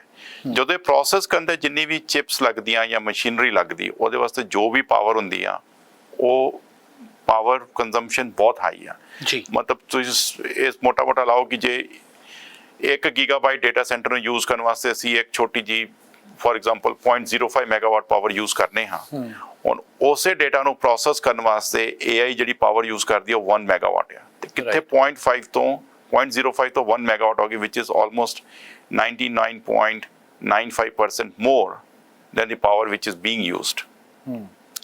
ਤੇ ਇਸ ਕਾਰਨ ਜਿਹੜੀ ਪਾਵਰ ਦੀ ਡਿਮਾਂਡ ਆ for the AI factories that have exponentially gone very high. Like roughly if you talk about US, until I should say 2024, ਸਾਡੇ ਕੋਲ ਜਿਹੜੇ ਡੇਟਾ ਸੈਂਟਰ ਸੀ ਉਹਨਾਂ ਦੀ net power requirement 5 gigawatt ਸੀ। Until 2030 ਇਹ ਰਿਕੁਆਇਰਮੈਂਟ 5 ਗੀਗਾਵਾਟ ਤੋਂ ਵੱਧ ਕੇ 40 gigawatt ਹੋ ਜਾਏਗੀ। ਮਤਲਬ ਤੁਸੀਂ ਵੇਖੋ ਕਿ ਜਿਹੜੀ ਸਾਡੀ એનર્ਜੀ ਸੈਕਟਰ ਆ, ਉਹਨੂੰ 5 ਗੀਗਾਵਾਟ ਤੋਂ 40 ਗੀਗਾਵਾਟ ਗਰੋ ਹੋਣਾ, ਵਿਚ ਇਜ਼ ਆਲਮੋਸਟ 8 ਟਾਈਮਸ ਮੋਰ। ਜੀ ਬਿਲਕੁਲ। ਅਸੀਂ 5 ਗੀਗਾਵਾਟ એનર્ਜੀ ਪਾਵਰ ਸਪਲਾਈ ਕਰ ਰਹੇ ਹਾਂ ਡੇਟਾ ਸੈਂਟਰ ਨੂੰ from the infrastructure which we are developing for the last 100+ years. ਹੁਣ ਤੁਹਾਨੂੰ ਉਹਦੀ 8 ਟਾਈਮ ਪਾਵਰ ਹੋਰ ਦੇਣੀ ਆ in the next 5 years. ਜੀ। So you can see, ਮਤਲਬ ਇੱਕ growth ਤੁਸੀਂ ਵੇਖੋ ਕਿ 5 ਤੋਂ 40 ਜਾਣ ਵਾਸਤੇ ਕਿੰਨੀ એનર્ਜੀ ਸਾਨੂੰ ਪ੍ਰੋਡਿਊਸ ਕਰਨੀ ਪਏਗੀ। ਰਾਈਟ ਰਾਈਟ ਬਿਲਕੁਲ। ਪਰ ਇੱਕ ਪਾਸੇ ਇੱਕ ਅੱਜ ਕੱਲ ਬੈਟਰੀ એનર્ਜੀ ਸਟੋਰੇਜ ਸਿਸਟਮ ਵੀ ਆ ਗਿਆ, ਉਹਦਾ ਵੀ ਤੁਸੀਂ ਅਗਲੇ 10 ਸਾਲਾਂ 'ਚ ਕਿੰਨਾ ਕੁ ਰੋਲ ਦੇਖਦੇ ਹੋ, ਕਿੰਨਾ ਇਹ ਸਾਡੇ ਤੇ ਹਾਵੀ ਹੋਏਗਾ ਔਰ ਕਿੰਨੀ ਸਾਨੂੰ ਜ਼ਰੂਰਤ ਪਏਗੀ? ਪਹਿਲੇ ਤੇ ਜੀ ਵੇਖੋ, ਬੈਟਰੀ એનર્ਜੀ ਸਟੋਰੇਜ ਸਿਸਟਮ ਨੂੰ ਸਮਝਣ ਦੀ ਕੋਸ਼ਿਸ਼ ਕਰੀਏ ਛੋਟੀ ਭਾਸ਼ਾ ਵਿੱਚ, ਜਿਹਨੂੰ ਕਿ ਸਮਾਲ ਲੈਂਗੁਏਜ ਕਈ ਲੋਕੀ ਬੈਸ ਵੀ ਕਹਿੰਦੇ ਆ, BESS, I think that's what it called for ਜੀ।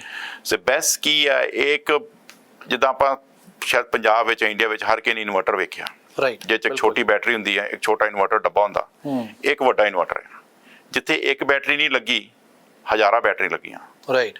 ਤੇ ਉਹ ਤੁਹਾਡਾ ਘਰ ਦਾ ਇਨਵਰਟਰ ਹੀ ਮੰਨ ਲਓ, ਜਿਹੜਾ ਕਿ ਤੁਹਾਡਾ 5 kVA ਦਾ ਇਨਵਰਟਰ ਆਪਾਂ ਕੈਲਕੂਲੇਟ ਕਰਨੇ ਹਾਂ। ਹੁਣ ਆਪਾਂ ਜਿਹੜਾ ਇਨਵਰਟਰ ਹੈ ਇਹ ਹੋ ਗਿਆ 300 ਮੈਗਾਵਾਟ, 600 ਮੈਗਾਵਾਟ, 1 ਗੀਗਾਵਾਟ, ਉਸ ਤਰ੍ਹਾਂ ਦੇ ਵੱਡੇ ਇਨਵਰਟਰ ਹੋ ਗਏ। ਤੇ ਕੰਮ ਪਰਪਸ ਦੋਨੋਂ ਦਾ ਸੇਮ ਆ, ਟੈਕਨੋਲੋਜੀ ਵੀ ਸੇਮ ਆ। ਤੇ ਹੁਣ ਆ ਜਾਓ ਤੁਹਾਡੇ ਕੁਐਸਚਨ ਤੇ ਕਿ ਬੈਸਟ ਕਿਸ ਤਰ੍ਹਾਂ ਵੈਲਿਊ ਐਡ ਕਰੇਗਾ। ਹੁਣ ਵੇਖੋ, ਇੱਕ ਇਲੈਕਟ੍ਰਿਸਿਟੀ ਐਸੀ ਚੀਜ਼ ਆ ਜਿਹਨੂੰ ਤੁਸੀਂ ਸਟੋਰ ਨਹੀਂ ਕਰ ਸਕਦੇ। ਜੇ ਤੁਸੀਂ ਯੂਜ਼ ਕਰ ਲਈ, ਨਹੀਂ ਯੂਜ਼ ਕੀਤੀ ਤਾਂ ਵੇਸਟ ਹੋ ਗਈ। ਰਾਈਟ। ਜਿਹੜੀ ਬੈਸ ਆ, ਬੈਸ ਤੁਹਾਨੂੰ ਫੈਸਿਲਿਟੀ ਦੇ ਰਹੀ ਹੈ ਕਿ ਤੁਸੀਂ ਇਹਨੂੰ ਸਟੋਰ ਕਰ ਲਓ। ਮੰਨ ਲਓ ਦਿਨ ਦਾ ਐਸਾ ਟਾਈਮ ਹੁੰਦਾ ਜਿਸ ਟਾਈਮ ਇਹ ਬੱਤੀ ਜ਼ਿਆਦਾ ਯੂਜ਼ ਨਹੀਂ ਕਰ ਰਹੇ ਹੁੰਦੇ, ਪਰ ਸਾਡੇ ਕੋਲ ਹੁੰਦਾ ਸੋਰਸ ਹੈ ਜਿਹਦਾ ਸੋਲਰ ਪਾਵਰ ਆ ਜਾਂ ਵਿੰਡ ਪਾਵਰ ਆ। ਇਹ ਜਿਹੜੀ એનર્ਜੀ ਹੈ, ਇਹ એનર્ਜੀ ਤਾਂ ਪ੍ਰੋਡਿਊਸ ਕਰ ਹੀ ਰਹੇ ਆ, ਪਰ ਤੁਸੀਂ એનર્ਜੀ ਨੂੰ ਯੂਜ਼ ਨਹੀਂ ਕਰ ਰਹੇ। ਤੇ ਉਸ ਟਾਈਮ ਤੇ ਜਿਹੜਾ ਤੁਹਾਡਾ ਬੈਸ ਆ, ਉਸ એનર્ਜੀ ਨੂੰ ਆਪਣੇ ਅੰਦਰ ਸਟੋਰ ਕਰ ਲੇਗਾ, ਬੈਟਰੀ ਨੂੰ।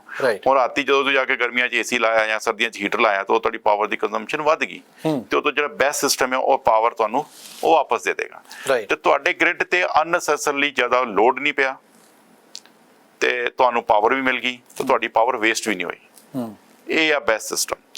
ਹੁਣ ਇਹਦਾ ਕਿ 10 ਸਾਲਾਂ ਦਾ ਫਿਊਚਰ ਵੇਖਿਆ ਜਾਏ ਤੇ ਆਈ ਥਿੰਕ ਇਹ ਟੈਕਨੋਲੋਜੀ ਐਸੀ ਹੈ ਕਿ ਜਿਹੜੇ ਲੌਂਗ ਵੇ ਜਾਏਗੀ। ਰੀਜ਼ਨ ਇਹਦੇ ਬਹੁਤ ਹੋ ਸਕਦੇ ਆ, ਕਿਉਂਕਿ ਇੱਕ ਤੇ એનર્ਜੀ ਵੇਸਟੇਜ ਖਤਮ ਹੋ ਜਾਏਗੀ, ਦੂਜੀ ਆਪਾਂ ਜ਼ਿਆਦਾ ਰੀਨਿਊਏਬਲ ਸੋਰਸਿਸ ਤੇ ਡਿਪੈਂਡ ਕਰ ਸਕਦੇ ਆ, ਜਿਹੜੀ ਵਿੰਡ ਹੈ, ਸੋਲਰ ਹੈ, ਉਹ ਹੋ ਗਿਆ।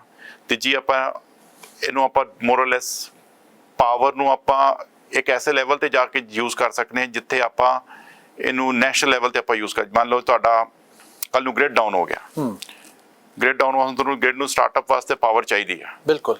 ਤੇ ਤੁਹਾਡੇ ਕੋਲ ਪਾਵਰ ਇੱਕ ਪਿੱਛੇ ਹੈਗੀ ਆ, ਬੈਟਰੀ 'ਚ ਪਾਵਰ ਪਈ ਹੈ ਪਿੱਛੇ। ਕੀ ਹੁੰਦਾ ਹੈ ਤੁਹਾਡੇ ਕੋਲ, ਜੇ ਤੁਹਾਡੇ ਕੋਲ ਲਾਈਨ ਨਹੀਂ ਆ ਰਹੀ, ਜਿੱਦਾਂ ਜਿਹੜੇ ਲੋਕੀ ਪਾਵਰ ਨੂੰ ਕਲੋਜ਼ਲੀ ਮੋਨੀਟਰ ਕਰਦੇ ਆ, ਤੁਸੀਂ ਸੋਚੋ 3 ਸਾਲ ਪਹਿਲੇ ਟੈਕਸਸ ਪੂਰਾ ਬਲੈਕਆਊਟ ਹੋ ਗਿਆ ਹੈ। ਕਿਉਂ ਬਲੈਕਆਊਟ ਹੋ ਗਿਆ? ਕਿਉਂਕਿ ਟੈਕਸਸ ਦਾ ਗ੍ਰਿਡ ਡਾਊਨ ਹੋ ਗਿਆ, and there is no such connectivity in between Texas and the other states in US, ਜਿੱਥੋਂ ਕਿ ਪਾਵਰ ਲੈ ਕੇ ਗ੍ਰਿਡ ਨੂੰ ਵਾਪਸ ਆਪਾਂ ਰੀਵੈਂਪ ਕਰ ਸਕੀਏ। ਤੇ ਉਸ ਟਾਈਮ 'ਚ ਇਹ ਜਿਹੜੇ ਬੈਸਟ એનર્ਜੀ ਆ ਤੁਹਾਡੇ ਕੰਮ ਕਰਨਗੇ, ਜਿਹੜੇ ਕਿ ਤੁਹਾਨੂੰ ਟੋਟਲ ਸਟਾਰਟਅਪ ਪਾਵਰ ਦੇ ਦੇਣਗੇ। ਠੀਕ ਹੈ, ਦੈਟਸ ਹਾਊ ਇਟ ਵਰਕਸ। ਬਹੁਤ ਵਧੀਆ, ਤੁਸੀਂ ਹਰ ਚੀਜ਼ ਨੂੰ ਬਹੁਤ ਚੰਗੀ ਤਰ੍ਹਾਂ ਐਕਸਪਲੇਨ ਕਰ ਰਹੇ ਹੋ ਐਗਜ਼ਾਮਪਲਸ ਦੇ ਨਾਲ। ਇਹ ਇੱਕ ਚੰਗੇ ਤਜਰਬੇਕਾਰ ਦੀ ਪਛਾਣ ਵੀ ਹੁੰਦੀ ਹੈ। ਪਰ ਹੁਣ ਤੁਸੀਂ ਗਵਰਨਮੈਂਟ ਸੈਕਟਰਸ ਵਿੱਚ ਵੀ ਡੀਲ ਕਰਦੇ ਹੋ, ਪ੍ਰਾਈਵੇਟ ਸੈਕਟਰਸ ਵਿੱਚ ਵੀ ਡੀਲ ਕਰਦੇ ਹੋ, ਕਿਉਂਕਿ એનર્ਜੀ ਹਰ ਪਾਸੇ ਚਾਹੀਦੀ ਹੈ। ਔਰ ਅੱਜ ਤਾਂ એનર્ਜੀ ਕਿਉਂਕਿ ਪ੍ਰਾਈਵੇਟਾਈਜੇਸ਼ਨਸ ਵੀ ਹੋ ਰਹੀਆਂ ਨੇ, ਵੱਡੇ ਵੱਡੇ ਗਰੁੱਪਸ ਜਿਹੜੇ ਨੇ ਉਹ ਚਾਹੁੰਦੇ ਨੇ ਬੈਸਟ ਨੂੰ ਯੂਜ਼ ਕਰਨਾ। ਪਰ ਗਵਰਨਮੈਂਟ ਸੈਕਟਰਸ ਔਰ ਪ੍ਰਾਈਵੇਟ ਸੈਕਟਰਸ ਜਦੋਂ ਡੀਲਸ ਹੁੰਦੀਆਂ ਨੇ, ਟੈਂਡਰਸ ਹੁੰਦੇ ਨੇ, ਕਿੰਨਾ ਕੁ ਫਰਕ ਇਹਨਾਂ ਦਾ ਦੋਨਾਂ 'ਚ, ਔਰ ਕੰਮ ਕਰਨ ਦਾ ਤਜਰਬਾ ਕਿਹਦਾ ਰਿਹਾ? ਵੇਖੋ ਜੀ, ਗਵਰਨਮੈਂਟ ਸੈਕਟਰ ਦੇ ਬਾਰੇ ਪਹਿਲੇ ਗੱਲ ਕੀਤਾ ਜਾਏ, ਗਵਰਨਮੈਂਟ ਸੈਕਟਰ ਇੱਕ ਸੀਜ਼ਨ ਸੈਕਟਰ ਹੈ, ਜਿੱਥੇ ਕਿ ਪ੍ਰੋਸੈਸ, ਪ੍ਰੋਸੀਜਰਸ, ਸਟੈਂਡਰਡਸ ਕਈ ਸਾਲਾਂ ਤੋਂ ਸੈੱਟ ਕੀਤੇ ਗਏ।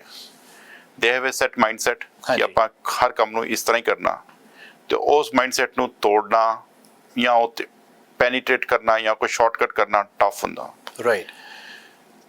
ਤੀਜਾ ਗੱਲ, ਗਵਰਨਮੈਂਟ ਸੈਕਟਰ 'ਚ ਡਿਸਾਈਡਿੰਗ ਅਥਾਰਟੀ ਬੜੇ ਮਤਲਬ it's will be like more or less like a corporate level decision, ਬੜਾ ਟੌਪ ਲੈਵਲ ਤੇ ਜਾ ਕੇ ਹੁੰਦਾ, ਨਾਟ ਐਟ ਦਾ ਜਿਹੜਾ ਲੋਅਰ ਬੰਦਾ ਹੈ, ਇੰਜੀਨੀਅਰ ਹੈ ਜਾਂ ਤੇ ਮੈਨੇਜਰ ਹੈ, ਉਹਦੇ ਹੱਥ ਵਿੱਚ ਕਰਦੇ ਜ਼ਿਆਦਾ ਡਿਸਾਈਡਿੰਗ ਪਾਵਰਸ ਨਹੀਂ ਹੁੰਦੀਆਂ। ਤੇ ਤੀਜਾ ਜਿਹੜਾ ਮੇਨ ਚੀਜ਼ ਹੈ, ਜਿੰਨੇ ਵੀ ਗਵਰਨਮੈਂਟ ਲੈਵਲ ਪ੍ਰੋਜੈਕਟਸ ਹੈ ਸਾਰੇ ਪੋਲੀਟੀਕਲ ਬੇਸ ਹੁੰਦੇ ਆ। ਜਿਹਦੀ ਸਰਕਾਰ ਹੈ ਤੇ ਕੰਮ ਚੱਲ ਰਿਹਾ, ਕੱਲ ਉਹਦੀ ਸਰਕਾਰ ਨਹੀਂ ਰਹੀ ਤਾਂ ਕੰਮ ਖਤਮ ਹੋ ਗਿਆ। ਫੰਡਿੰਗ ਸਰਕਾਰਾਂ ਹਿਸਾਬ ਨਾਲ ਆਉਂਦੀ, ਫੰਡਿੰਗ ਸਰਕਾਰਾਂ ਹਿਸਾਬ ਨਾਲ ਚੱਲ ਜਾਂਦੀ ਹੈ। ਹੁਣ ਤੇ ਇਹਨੂੰ ਪ੍ਰਾਈਵੇਟ ਨਾਲ ਕੰਪੇਅਰ ਕਰ ਲਓ, ਪ੍ਰਾਈਵੇਟ ਟੋਟਲੀ ਰਿਵਰਸ ਹੁੰਦਾ। ਰਾਈਟ।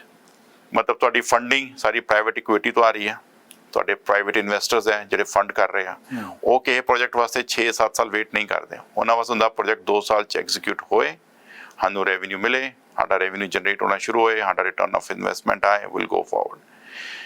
ਜਿਹੜੀ ਲੈਵਲ ਡਿਸੀਜਨ ਅਥਾਰਟੀ ਆ, it's very quick and it depends on maybe 1 or 2 person, which is very easy. And the last thing is the process and procedures. I think their end goal is to meet the end product. बिल्कुल। not the process and procedures. I don't say that the process and procedure doesn't play a very important role. Process and procedure बहुत important role play करदा, but unnecessarily they don't create a lot of hurdles to execute a project. I think ये दो main चीज़ां ਜਿਹੜੇ मैं 4 point गिनाए हैं, this is the major difference in between private and public or the government funding projects. So ਬਿਲਕੁਲ ਬਹੁਤ ਵਧੀਆ ਗੱਲ ਤੁਸੀਂ ਕੀਤੀ ਹੈ, ਪਰ ਇਹ ਤਾਂ ਤੁਹਾਡੇ ਕੰਮ ਦੀ ਗੱਲ ਰਹੀ। ਪਰ ਮੈਂ ਇੱਕ ਤੁਹਾਡੀ ਹੁਣ ਪਰਸਨਲ ਪਰਸਨੈਲਿਟੀ ਦੀ ਗੱਲ ਕਰਾਂ, ਕਿਉਂਕਿ ਪਰਸਨਲ ਪਰਸਨੈਲਿਟੀ ਵੀ ਸਾਨੂੰ ਕੰਮ ਵਿੱਚ ਬਹੁਤ ਅੱਗੇ ਲੈ ਕੇ ਜਾਂਦੀ ਹੈ, ਕਾਰਪੋਰੇਟ ਲੀਡਰ ਬਣਾਉਂਦੀ ਹੈ। ਪਰ ਅੱਜ ਤੁਸੀਂ ਬਹੁਤ ਸੋਹਣੇ ਸਾਬਤ ਸੂਰਤ ਸਿੱਖ ਸਾਡੇ ਸਾਹਮਣੇ ਬੈਠੇ ਹੋ, ਬਹੁਤ ਅਸੀਂ ਗੱਲਾਂ ਸੁਣੀਆਂ ਰੇਸਿਜ਼ਮ ਦੀਆਂ। ਕਦੀ ਤੁਹਾਡੀ ਲਾਈਫ ਵਿੱਚ ਰੇਸਿਜ਼ਮ ਨੇ ਪ੍ਰਭਾਵ ਪਾਇਆ? ਵਾਨੀ ਸਾਹਿਬ, ਮੇਰਾ ਤੇ ਇਹ ਮੰਨਣਾ ਹੈ ਕਿ ਰੇਸਿਜ਼ਮ ਜਿਹੜਾ ਹੈ ਇਹ ਲਗਭਗ ਮਤਲਬ ਇੱਕ ਤੁਸੀਂ ਹਰ ਟਾਈਮ ਹੀ ਫੇਸ ਕਰਦੇ ਹੋ ਡਿਪੈਂਡਿੰਗ ਅਪਨ ਵੇਰੀਅਸ ਕਲਰਸ। ਹੁਣ ਤੁਸੀਂ ਆਖੋਗੇ ਕਿ ਮੇਰੇ ਤੇ ਪ੍ਰਭਾਵ ਪਾਇਆ, ਮੈਂ ਕਹਾਂਗਾ ਕਿ ਪਰਸਨਲੀ ਨੋ।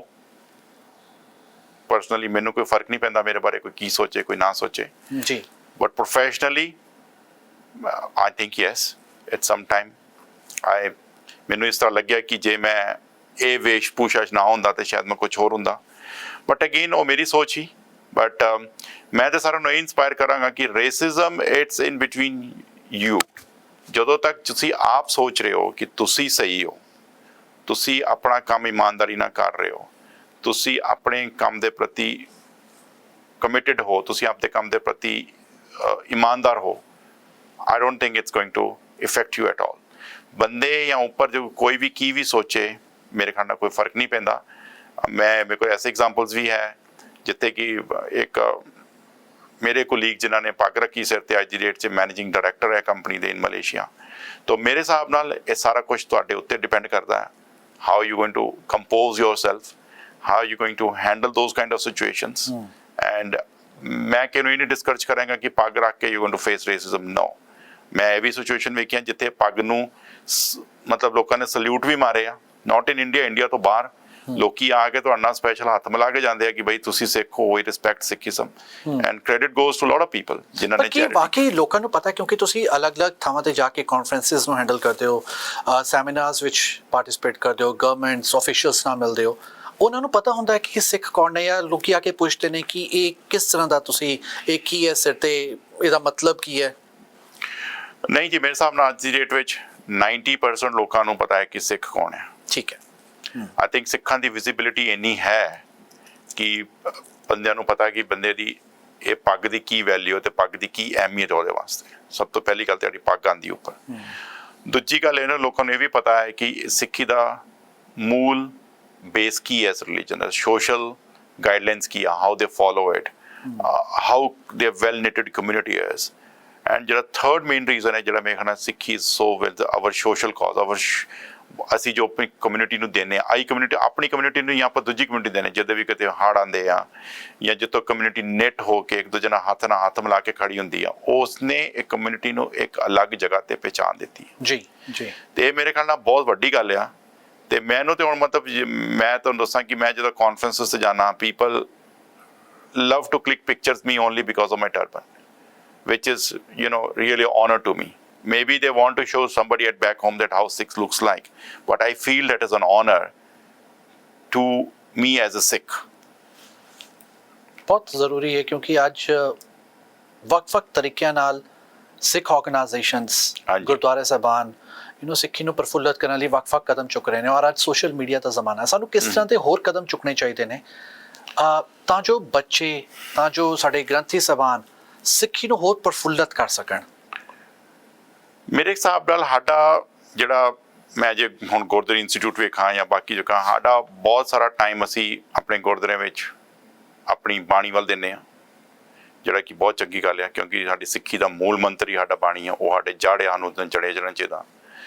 ਦੂਜਾ ਮੇਰੇ ਖਿਆਲ ਸਾਨੂੰ ਥੋੜ੍ਹਾ ਜਿਹਾ ਆਪਣੇ ਆਪ ਨੂੰ ਗੁਰਦੁਆਰੇ ਲੈਵਲ ਤੋਂ ਹੀ ਸਾਨੂੰ ਕਾਰਪੋਰੇਟ ਵਰਲਡ ਵੱਲ ਵੀ ਨਜ਼ਰ ਮਾਰਨੀ ਚਾਹੀਦੀ ਹੈ ਕਿ how we can make our presence in that world. I think ਅੱਜ ਦੀ ਡੇਟ ਵਿੱਚ ਵੀ ਅਸੀਂ ਵੇਖੀਏ ਕਿ ਸਾਡੇ ਬੱਚੇ, ਹੁਣ ਮੈਂ ਆਪਣੀ ਕੰਪਨੀ 'ਚ ਹੱਥ ਲਾ ਲਾਂ ਤੇ ਮੇਰੇ ਖਿਆਲ ਨਾਲ ਹਾਰਡਲੀ ਸਾਡੀ ਕੰਪਨੀ 'ਚ ਟੋਟਲ ਸਾਡੀ ਕੰਪਨੀ ਦੀ presence almost US, Europe, north America 'ਚ ਪੂਰੀ ਹੈ, ਯੂਰਪ 'ਚ ਹੈ, ਏਸ਼ੀਆ 'ਚ ਹੈ। ਤੇ ਜੇ ਮੈਂ ਪੂਰੇ ਵੀ ਲੱਭਾਂ ਤੇ ਮੈਂ ਹਾਰਡਲੀ ਆਲਮੋਸਟ ਲਾਈਕ 900-950 ਇੰਪਲਾਈ ਵਿੱਚੋਂ ਸ਼ਾਇਦ 5 ਜਾਂ 6 ਸਰਦਾਰ ਨਿਕਲਣਗੇ ਤੇ ਇੰਨੀ ਸਾਡੀ ਘੱਟ ਪਾਪੂਲੇਸ਼ਨ ਹੈ। ਆਈ ਮਤਲਬ ਸ਼ਾਇਦ ਪਰਸੈਂਟੇਜ ਵਿੱਚ ਵੀ 0.00 ਵਿੱਚ ਚੱਲ ਜੀਏ। ਇਹੀ ਮੈਂ ਆਪਣੇ ਹੋਰ ਕੰਪੀਟੀਟਰ ਲੱਭਾਂ, ਹਿਟਾਚੀ ਲੱਭਾਂ ਜਾਂ ABB ਜਾਂ ਸੀਮੈਂਸ, ਉੱਥੇ ਵੀ ਸਾਡੀ ਪ੍ਰੈਜ਼ੈਂਸ ਕੋਈ ਇੰਨੀ ਨਹੀਂ ਹੈ।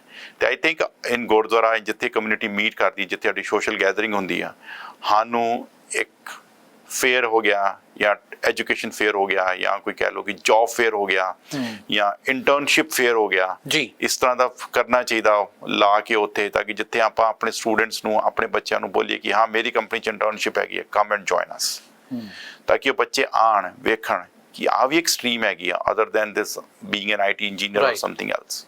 ਸੋ I think that's very important. ਪਰ ਅੱਜ ਬਹੁਤ ਸਾਰੇ ਬੱਚੇ ਚਕਾਚੌਂਧ ਵੱਲ ਭੱਜਦੇ ਚਲੇ ਜਾਂਦੇ ਨੇ। ਡਾਲਰ ਦੀ ਚਮਕ ਹੈ, ਪਾਉਂਡ ਦੀ ਚਮਕ ਹੈ, ਉਹਨਾਂ ਨੂੰ ਵੱਖ-ਵੱਖ ਰਸਤੇ ਦਿਖਾਈ ਦਿੰਦੇ ਨੇ ਕਿ ਸਾਨੂੰ ਕਿਤੇ ਨਾ ਕਿਸੇ ਤਰੀਕੇ ਨਾਲ ਅਸੀਂ ਬਾਹਰ ਵਿਦੇਸ਼ ਚਲੇ ਜਾਈਏ। ਜਿਹੜਾ ਭਾਰਤ ਦਾ ਬੱਚਾ ਹੈ, ਫਿਰ ਉਹਨੂੰ ਦਾ ਲੱਗਦਾ ਅਮਰੀਕਾ ਪਹੁੰਚਦਾ, ਕੈਨੇਡਾ ਪਹੁੰਚਦਾ, UK, ਯੂਰਪ, ਆਸਟ੍ਰੇਲੀਆ ਪਹੁੰਚਣ ਦੀ ਫਿਰਾਕ ਵਿੱਚ ਨੇ। ਹਾਂਜੀ, ਪਰ ਕੀ ਜਿਹੜੀ ਚਮਕ ਸੋਸ਼ਲ ਮੀਡੀਆ ਤੇ ਦਿਖਾਈ ਦਿੰਦੀ ਹੈ ਕਿ ਵਾਕਈ ਅਸਲ ਜ਼ਿੰਦਗੀ 'ਚ ਹੈ? ਵੀਰ ਜੀ ਮੁੱਖ ਦੀ ਗੱਲ ਹੈ, ਹਰ ਚਮਕਦੀ ਚੀਜ਼ ਸੋਨਾ ਨਹੀਂ ਹੁੰਦੀ, ਉਹ ਹੀ ਇੱਥੇ ਫਿੱਟ ਹੁੰਦੀ ਆ। ਜਿਹੜੇ ਸੋਸ਼ਲ ਮੀਡੀਆ ਤੇ ਆਪਾਂ ਇੰਸਟਾਗ੍ਰਾਮ ਤੇ ਜਾਂ ਜਿੱਥੇ ਵੀ ਰੀਲਾਂ ਵੇਖਦੇ ਆ, ਜਿਹੜਾ ਵੀ ਕੋਈ ਰੀਲ ਬਣਾਉਂਦਾ ਉਹ ਰੀਲ ਨੂੰ ਬੜਾ ਕੱਟ ਕਾਪੀ ਪੇਸਟ ਕਰਕੇ ਬਣਾਇਆ ਜਾਂਦਾ ਤਾਂ ਕਿ ਉਹ ਕੋਈ ਫਲੈਸ਼ੀ ਚੀਜ਼ ਹੀ ਵਿਖਾਈ ਜਾਂਦੀ ਹੈ। ਬਿਲਕੁਲ। ਹੁਣ ਤੁਸੀਂ ਨਿਊਯਾਰਕ ਚੱਲ ਜਾਓ, ਮੈਂ ਤੁਹਾਨੂੰ ਛੋਟੀ ਐਗਜ਼ਾਮਪਲ ਦੇ ਕੇ ਦੱਸਦਾ, ਟਾਈਮ ਸਕੁਅਰ ਤੇ ਚੱਲ ਜਾਓ, ਤੁਹਾਨੂੰ ਉੱਥੇ ਕੋਈ ਵੇਖਣ ਨੂੰ ਲੱਭਣਾ ਅਦਰ ਦੈਨ ਵੀਡ ਦੀ ਸਮੈਲ ਤੋਂ ਇਲਾਵਾ ਉੱਥੇ ਕੁਝ ਨਹੀਂ ਹੈਗਾ। ਪਰ ਜੋ ਕਿ ਰੀਲ ਵੇਖ ਲਓ ਤਾਂ ਲੱਗਦਾ ਕਿ ਇੱਦਾਂ ਸੋਹਣਾ, ਇਸ ਤੋਂ ਵਧੀਆ ਕੋਈ ਚੀਜ਼ ਨਹੀਂ ਹੈਗੀ। ਤੇ ਇਸ ਕਰਕੇ ਚਕਾਚੌਂਧ ਵੱਲ ਮੇਰੇ ਹਿਸਾਬ ਨਾਲ ਜਿਹੜੀ ਵੀ ਸਾਡੀ ਯੁਵਾ ਹੈਗੀ ਆ, ਪਰ ਮੈਂ ਨਹੀਂ ਦੌੜਨਾ ਚਾਹੀਦਾ। ਪਰ ਅਗੇਨ ਇਹ ਉਮਰ ਹੀ ਐਸੀ ਹੁੰਦੀ ਜਦੋਂ ਫਲੈਸ਼ਿੰਗ ਲਾਈਟ ਬਹੁਤ ਚੰਗੀਆਂ ਲੱਗਦੀਆਂ। ਹੁਣ ਜਿੱਦਾਂ ਬੱਚਾ ਛੋਟਾ ਜਿਹਾ, ਤੁਸੀਂ ਕਦੀ ਨੋਟ ਕੀਤਾ ਕਿ ਬੱਚਾ ਛੋਟੇ ਚੈਨਲ ਆ ਜਿੱਦਾਂ ਪੋਗੋ ਹੋ ਗਿਆ ਜਾਂ ਕਾਰਟੂਨ ਨੈਟਵਰਕ ਜ਼ਿਆਦਾ ਕਿਉਂ ਵੇਖਦਾ? ਕਿਉਂਕਿ ਉਹਦੀ ਜਿਹੜੀ ਕੰਸਨਟ੍ਰੇਸ਼ਨ ਹੁੰਦੀ ਆ ਉਹ ਇੰਨੀ ਸਟਰੋਂਗ ਨਹੀਂ ਹੁੰਦੀ ਕਿ ਕੋਈ ਇੱਕ ਚੀਜ਼ ਤੇ 10 ਸੈਕਿੰਡ ਤੋਂ ਜ਼ਿਆਦਾ ਇਕੱਤਰਿਤ ਕਰ ਸਕੇ। ਜਿਹੜੇ ਕਾਰਟੂਨ ਨੈਟਵਰਕ ਜਿਹੜੇ ਕਲਰ ਚੇਂਜਸ ਹੁੰਦੇ ਨੇ, ਫਾਸਟ ਚੇਂਜਸ ਹੁੰਦੇ ਆ ਕਿ ਉਹਨੂੰ ਬਾਰ-ਬਾਰ ਕੁਝ ਦਿਖਦਾ ਰਹਿੰਦਾ ਤੇ he will feel okay this is very interesting. ਤੇ ਇਹੀ ਸਾਡੀ ਯੁਵਾ ਤੇ ਆ। ਯੁਵਾ ਨੂੰ ਵੀ ਫਲੈਸ਼ੀ ਚੀਜ਼ਾਂ ਪਸੰਦ ਲੱਗਦੀਆਂ, ਜਿਹਦੇ ਕਾਰਨ ਮੇਰੇ ਹਿਸਾਬ ਨਾਲ ਠੀਕ ਹੈ ਉਮਰ ਹੈ, ਬਟ ਉਹਦੇ ਨਾਲ ਉਹਨਾਂ ਨੂੰ ਕੰਪੋਜ਼ ਵੀ ਹੋਣਾ ਚਾਹੀਦਾ ਕਿ ਸਾਡਾ ਲੌਂਗ ਟਰਮ ਗੋਲ ਕੀ ਆ। ਅਸੀਂ ਜੇ ਉੱਥੇ ਮੰਨ ਲਓ ਨਿਊਯਾਰਕ ਸਾਰੀ ਉਮਰ ਤੁਸੀਂ 20 ਸਾਲ ਦਾ ਰਹਿਣਾ ਨਹੀਂ ਹੈਗਾ, 20 ਤੋਂ 30 ਦਾ ਵੀ ਹੋਣਾ, 30 ਦਾ 50 ਵੀ ਹੋਣਾ। ਤਾਂ ਤੁਸੀਂ ਜੇ 20 ਤੋਂ 30 ਦਾ ਜਾਂ 40 ਦਾ 50 ਹੋਏ, ਤੁਸੀਂ ਲੌਂਗ ਟਰਮ ਗੋਲ ਉੱਥੇ ਕੀ ਕਰਨਾ? ਤੁਸੀਂ ਇੱਥੇ ਆ ਕੇ ਆਪਣੇ ਆਪ ਜ਼ਿੰਦਗੀ ਨੂੰ ਹਮੇਸ਼ਾ ਤੇ ਨਾਈਟ ਕਲੱਬ ਜਾਂ ਇੱਥੇ ਨਹੀਂ ਰਹਿ ਸਕਦੇ। At some time you have to settle down, move on to the next level in the life. So I think ਯੁਵਾ ਸਾਡਾ ਇੰਨਾ ਸਮਝਦਾਰ ਵੀ ਹੈ ਜਿਹਨੂੰ ਸਭ ਚੀਜ਼ਾਂ ਪਤਾ ਹੈ, ਬਟ ਮੇਰੇ ਖਿਆਲ ਨਾਲ ਜਿਹੜਾ ਮੀਡੀਆ ਹੈ that's what I think you plays a very important role Virmani Sahib, where we have to bring all these things in front of this ਯੁਵਾ। ਆਮ ਸ਼ੋਰ ਤੁਹਾਡੇ ਯੁਵਾ ਵਿਊਅਰਸ ਵੇਖਣਗੇ ਇਸ ਚੀਜ਼ ਨੂੰ। ਬਿਲਕੁਲ, ਅਸੀਂ ਚਾਹੁੰਦੇ ਹਾਂ ਕਿ ਤੁਹਾਡੇ ਵਰਗੇ ਰੋਲ ਮਾਡਲ ਅੱਗੇ ਆਉਣ, ਹਾਂਜੀ, ਆਪਣੇ ਐਕਸਪੀਰੀਐਂਸਿਸ ਦੇ ਨਾਲ ਦੱਸਣ ਕਿ ਅੱਜ ਯੂਥ ਨੂੰ ਕਿਸ ਚੀਜ਼ ਦੀ ਜ਼ਰੂਰਤ ਹੈ। ਉਸ ਯੂਥ ਬਾਰੇ ਤੁਸੀਂ ਕੀ ਕਹਿਣਾ ਚਾਹੋਗੇ? ਕਿਉਂਕਿ ਇੱਥੇ ਗੱਲ ਹੋ ਰਹੀ ਹੈ ਚਕਾਚੌਂਧ ਦੀ, ਤਾਂ ਉਸੇ ਚਕਾਚੌਂਧ ਦੇ ਪਿੱਛੇ ਜੇਕਰ ਵੀਜ਼ਾ ਲੱਗ ਜਾਂਦਾ ਬਹੁਤ ਚੰਗੀ ਗੱਲ ਹੈ, ਨਹੀਂ ਵੀਜ਼ਾ ਲੱਗਦੇ ਤਾਂ ਅੱਜ ਫਿਰ ਇਲੀਗਲ ਰਸਤੋਂ ਵੀ ਆਣਾ ਉਹਨਾਂ ਨੂੰ ਲੱਗਦਾ ਕਿ ਸਭ ਠੀਕ ਹੈ। ਏਜੰਟਸ ਨੂੰ 50 ਲੱਖ ਰੁਪਏ ਦੇ ਕੇ ਜੰਗਲ ਦੇ ਥਰੂ, ਸਮੁੰਦਰਾਂ ਦੇ ਥਰੂ ਇਲੀਗਲ ਤਰੀਕੇ ਨਾਲ ਬਾਰਡਰ ਕ੍ਰਾਸ ਕਰਨਾ, ਤਾਂ ਲੱਗਦਾ ਕਿ ਇਸ ਤਰੀਕੇ ਨਾਲ ਆਪਣੀ ਜ਼ਿੰਦਗੀ ਬਿਤਾਈ ਜਾ ਸਕਦੀ ਹੈ। ਕਿਉਂਕਿ ਉਹਨਾਂ ਯੂਥ ਨੂੰ ਇਹ ਦੱਸਿਆ ਗਿਆ ਕਿ ਤੁਸੀਂ ਬਸ 50 ਲੱਖ ਰੁਪਏ ਦੇ ਕੇ ਏਜੰਟਸ ਦੇ ਥਰੂ ਆ ਜਾਓ, ਇੱਥੇ ਆ ਕੇ ਤੁਸੀਂ ਕੈਬ ਚਲਾ ਲਓਗੇ, ਟਰੱਕ ਚਲਾ ਲਓਗੇ ਤਾਂ ਆਪਣੀ ਜ਼ਿੰਦਗੀ ਆਸਾਨੀ ਨਾਲ ਬਿਤਾ ਲਓਗੇ। ਕਿਉਂਕਿ ਉਸ ਯੂਥ ਵਿੱਚ ਨਾ ਤਾਂ ਕੋਈ ਸਕਿੱਲ ਹੈ, ਨਾ ਕੋਈ ਟੈਲੈਂਟ ਹੈ।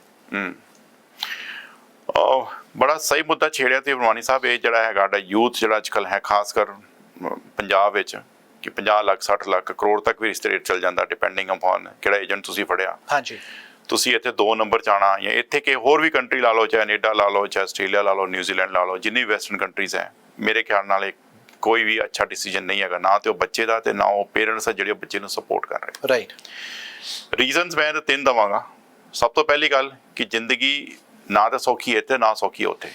ਤੇ ਜੇ ਤੁਸੀਂ ਸੋਚੋ ਕਿ 1 ਕਰੋੜ ਦੇ ਕੇ ਤੁਸੀਂ ਜ਼ਿੰਦਗੀ 'ਚ ਸਕੂਨ ਖਰੀਦ ਰਹੇ ਹੋ ਇੱਥੇ ਆ ਕੇ, ਉਹ ਤੁਹਾਡੀ ਗਲਤਫਹਿਮੀ ਹੈ। ਸਕੂਨ ਨਹੀਂ ਹੈਗਾ ਉੱਥੇ। ਤੁਹਾਨੂੰ ਇੱਥੇ ਆ ਕੇ ਮਿਹਨਤ ਕਰਨੀ ਪਏਗੀ। ਜੇ ਤੁਸੀਂ ਮਿਹਨਤ ਕਰੋਗੇ ਤਾਂ ਹੀ ਤੁਸੀਂ ਇੱਥੇ ਫਲਰਿਸ਼ ਕਰ ਸਕਦੇ ਹੋ। ਰਾਈਟ। ਦੂਜਾ ਜਿਹੜਾ ਪੁਆਇੰਟ ਹੈਗਾ ਕਿ ਇੱਥੇ ਲਾਈਫ ਦੇ ਸਟਰਗਲ ਅਲੱਗ ਆ। ਉੱਥੇ ਤੁਹਾਡੇ ਸਟਰਗਲ ਇਹ ਹੈ ਕਿ ਤੁਹਾਨੂੰ ਠੀਕ ਹੈ ਨੌਕਰੀ ਨਹੀਂ ਲੱਭ ਰਹੀ, ਪੋਲਿਊਸ਼ਨ ਜ਼ਿਆਦਾ ਆ, ਜੌਬ ਨਹੀਂ ਮਿਲ ਰਹੀ, ਪਰ ਉੱਥੇ ਸਟਰਗਲ ਦਾ ਤੁਹਾਡੇ ਕੋਲ ਕੋਈ ਇਲਾਜ ਹੈ। ਜਿਹੜੀ ਇੱਥੋਂ ਦੀ ਸਟਰਗਲ ਹੈ, ਜੇ ਤੁਸੀਂ 2 ਨੰਬਰ 'ਚ ਆਉਂਦੇ ਹੋ, ਤੁਹਾਨੂੰ ਜੌਬ ਤੋਂ ਛੱਡੀ ਗੱਲ, ਤੁਹਾਨੂੰ ਮਤਲਬ ਤੁਸੀਂ ਫ੍ਰੀਲੀ ਘੁੰਮ ਵੀ ਨਹੀਂ ਸਕਦੇ। ਤੁਹਾਨੂੰ ਰੱਬ ਨਾ ਕਰੇ ਕੱਲ੍ਹ ਨੂੰ ਕੋਈ ਮੈਡੀਕਲ ਦੀ ਲੋੜ ਹੈ ਜਾਂ ਕੋਈ ਐਸੀ ਚੀਜ਼ ਦੀ ਲੋੜ ਹੈ, ਤੁਹਾਨੂੰ ਕੋਈ ਹਸਪੀਟਲ ਵਾਲਾ ਕੈਟਰ ਨਹੀਂ ਕਰੇਗਾ, ਉਹਨੇ ਵੀ ਤੁਹਾਡੇ ਕੋਲ ਪਹਿਲੇ ਲੀਗਲ ਡਾਕੂਮੈਂਟ ਮੰਗਣੇ ਆ। ਤੇ ਕਿੱਥੇ ਕਿੱਥੇ ਨੱਠਦੇ ਫਿਰੋਗੇ। ਤੇ ਤੀਜੀ ਗੱਲ ਬਈ ਜਿੰਨੇ ਵੀ ਮੁੰਡੇ ਜਵਾਨ ਬੱਚੀਆਂ ਭਰਾ ਮੇਰੇ ਜਾਂ ਛੋਟੇ ਵੀਰ ਸੁਣ ਰਹੇ ਆ, ਜ਼ਿੰਦਗੀ ਇੱਕ ਵਾਰੀ ਮਿਲਦੀ ਆ, ਜਵਾਨੀ ਵੀ ਇੱਕ ਵਾਰੀ ਆਉਂਦੀ ਆ। ਅੱਧੀ ਜਵਾਨੀ ਤੁਸੀਂ ਗਾਲਤੀ ਜੰਗਲਾਂ 'ਚ ਪਾਰ ਕਰਦੇ, ਅੱਧੀ ਜਵਾਨੀ ਤੁਸੀਂ ਇੱਥੇ ਗਾਲਤੀ ਪੇਪਰਾਂ ਪਿੱਛੇ, ਫਾਇਦਾ ਕੀ ਹੋਇਆ? ਬਿਲਕੁਲ। ਤੇ ਤੁਸੀਂ ਆਪਣੇ ਜੋ ਵੀ ਹੈਗਾ ਤੁਹਾਡੇ ਕੋਲ ਉੱਥੇ ਛੋਟਾ ਮੋਟਾ ਉਹਨੂੰ ਸੰਜੋ, ਉੱਥੇ ਰਹੋ, ਉੱਥੇ ਵੀ ਬਹੁਤ ਕੁਝ ਹੈਗਾ। ਕਿਉਂਕਿ ਅੱਜ ਕੱਲ੍ਹ ਇੰਡੀਆ ਵਿੱਚ ਵੀ ਜੇਕਰ ਤੁਹਾਡੇ ਕੋਲ 50 ਲੱਖ ਰੁਪਏ 1 ਕਰੋੜ ਹੈਗਾ, ਜਿਵੇਂ ਤੁਸੀਂ ਗੱਲ ਕਰ ਰਹੇ ਹੋ, ਉਹਦੇ ਵਿੱਚ ਕੋਈ ਬਿਜ਼ਨਸ ਸੈਟਲ ਕੀਤਾ ਜਾਏ ਤਾਂ ਬਹੁਤ ਚਾਰ ਚੰਨ ਲੱਗ ਸਕਦੇ ਨੇ। ਬਹੁਤ ਵਧੀਆ। ਮੈਂ ਤਾਂ ਕਹਿੰਦਾ ਬਿਜ਼ਨਸ ਵਿੱਚ ਅੱਜ ਹੁਣ ਮੈਂ ਆਪਣੀ ਕੰਪਨੀ ਦੀ ਗੱਲ ਕਰਾਂ, ਸਾਡਾ ਜਿਹੜਾ ਜਿੰਨਾ ਵੀ ਟੈਕਨੀਕਲ ਨੌਲੇਜ ਹੈ ਅਸੀਂ ਸਾਰਾ ਇੰਡੀਆ ਤੋਂ ਐਕਸਪੋਰਟ ਕਰੀਦਾ। ਹਾਂਜੀ। ਅਸੀਂ ਸਾਰਾ ਪ੍ਰੋਡਕਟ ਇੰਡੀਆ ਤੋਂ ਲੈ ਕੇ ਆਈਦਾ। ਤੁਸੀਂ ਚਲੋ ਇੰਡੀਆ ਦੀ ਗੱਲ ਕੀਤੀ, ਚਲੋ ਇੰਡੀਆ ਕੰਟਰੀ ਨੂੰ ਕਰ ਲਓ। ਤੇ ਜੇ ਉਸ ਕੰਟਰੀ ਕੋਲ ਇੰਨਾ ਕੁਛ ਹੈ ਤਾਂ ਹੀ ਤਾਂ ਅਸੀਂ ਇੱਥੇ ਸਰਵਾਈਵ ਕਰ ਰਹੇ ਹਾਂ। ਬਿਲਕੁਲ ਬਿਲਕੁਲ। ਤੇ ਤੁਸੀਂ ਆਪਣੇ ਆਪ ਨੂੰ ਉਸ ਕੰਟਰੀ ਦਾ ਪਾਰਟ ਸਮਝ ਕੇ ਉਸ ਬ੍ਰੇਨ ਵਿੱਚ ਸ਼ਾਮਿਲ ਹੋਣ ਦੀ ਕੋਸ਼ਿਸ਼ ਕਰੋ ਜਿਹੜਾ ਬ੍ਰੇਨ ਇਸ ਕੰਟਰੀ ਨੂੰ ਰਨ ਕਰ ਰਿਹਾ। ਨਾ ਕਿ ਤੁਸੀਂ ਉੱਥੋਂ ਆਪਣੇ ਆਪ ਨੂੰ ਫਿਜ਼ੀਕਲੀ ਚੁੱਕ ਕੇ ਇੱਥੇ ਲੈ ਆਓ ਤੇ ਫਿਰ ਦਿਮਾਗੀ ਤੁਸੀਂ ਉੱਥੇ ਹੀ ਰਹਿ ਜਾਓ। ਟਰੂ। ਤੇ ਦੈਟਸ ਮਾਈ ਪੁਆਇੰਟ। ਬਿਲਕੁਲ, ਬਹੁਤ ਵਧੀਆ ਸਾਰੇ ਸਵਾਲਾਂ ਦੇ ਤੁਸੀਂ ਜਵਾਬ ਦਿੱਤੇ ਨੇ। ਹੁਣ ਮੈਂ ਚਾਹਾਂਗਾ ਕਿ ਫਾਸਟ ਟਰੈਕ ਕੁਐਸਚਨਸ ਮੈਂ ਤੁਹਾਡੇ ਤੋਂ ਕਰਾਂ। ਹਾਂਜੀ। ਜਾਂਦੇ ਜਾਂਦੇ ਕਿ ਜਿਹੜੇ ਵੀ ਇਸ ਸਵਾਲ ਦਾ ਜਿਹੜਾ ਆਨਸਰ ਜਿਹੜਾ ਪਹਿਲਾਂ ਤੁਹਾਡੇ ਦਿਮਾਗ 'ਚ ਆਉਂਦਾ, ਕੀ ਦੇਣਾ ਚਾਹੋਗੇ? ਜਿਹੜਾ 25 ਸਾਲਾਂ ਦਾ ਤਜਰਬਾ ਉਹਨੂੰ ਇੱਕ ਲਾਈਨ 'ਚ ਕਿਵੇਂ ਸਜੋਗੇ? ਕਿਉਂਕਿ ਤੁਸੀਂ ਆਸਟ੍ਰੇਲੀਆ ਦੀ ਗੱਲ ਕੀਤੀ ਹੈ, ਇੰਡੀਆ ਦੀ ਗੱਲ ਕੀਤੀ ਹੈ, ਅਮਰੀਕਾ ਦੀ ਗੱਲ ਕੀਤੀ ਹੈ, ਹਰ ਪਾਸੇ ਦਾ ਤਜਰਬਾ ਹੈਗਾ, ਇੱਕ ਲਾਈਨ 'ਚ ਕਿਵੇਂ ਇਸ ਨੂੰ ਤਰਜਾਓਗੇ? ਵੰਡਰਫੁਲ। ਵੰਡਰਫੁਲ, ਕੀ ਬਾਤ ਹੈ। ਤੁਹਾਡੀ ਜੌਬ ਨੇ, ਕਿਉਂਕਿ ਐਨਰਜੀ ਸੈਕਟਰ ਨੇ ਤੁਹਾਨੂੰ ਇੱਥੇ ਤੱਕ ਪਹੁੰਚਾਇਆ, ਸਭ ਤੋਂ ਵੱਡਾ ਸਬਕ ਕੀ ਸਿੱਖਿਆ? Be on time. Be on time, ਕੀ ਬਾਤ ਹੈ। ਪ੍ਰੋਜੈਕਟ ਡਾਇਰੈਕਟਰ ਵੀ ਹੁਣ ਤੁਸੀਂ ਹੈਗੇ ਹੋ ਸੇਲਸ ਐਂਡ ਮਾਰਕੀਟਿੰਗ ਦੇ, ਸਭ ਤੋਂ ਮੁਸ਼ਕਿਲ ਪੜਾਅ ਕੀ ਰਿਹਾ? Getting business.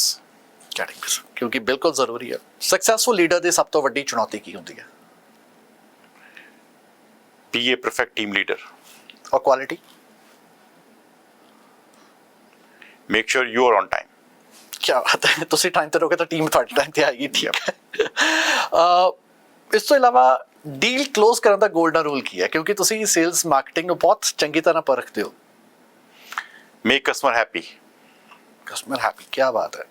ਔਰ ਟੈਂਡਰ ਜਿੱਤਣ ਲਈ ਸਭ ਤੋਂ ਵੱਡਾ ਫੈਕਟਰ ਕੀ ਹੋਣਾ ਚਾਹੀਦਾ? Be the best in market.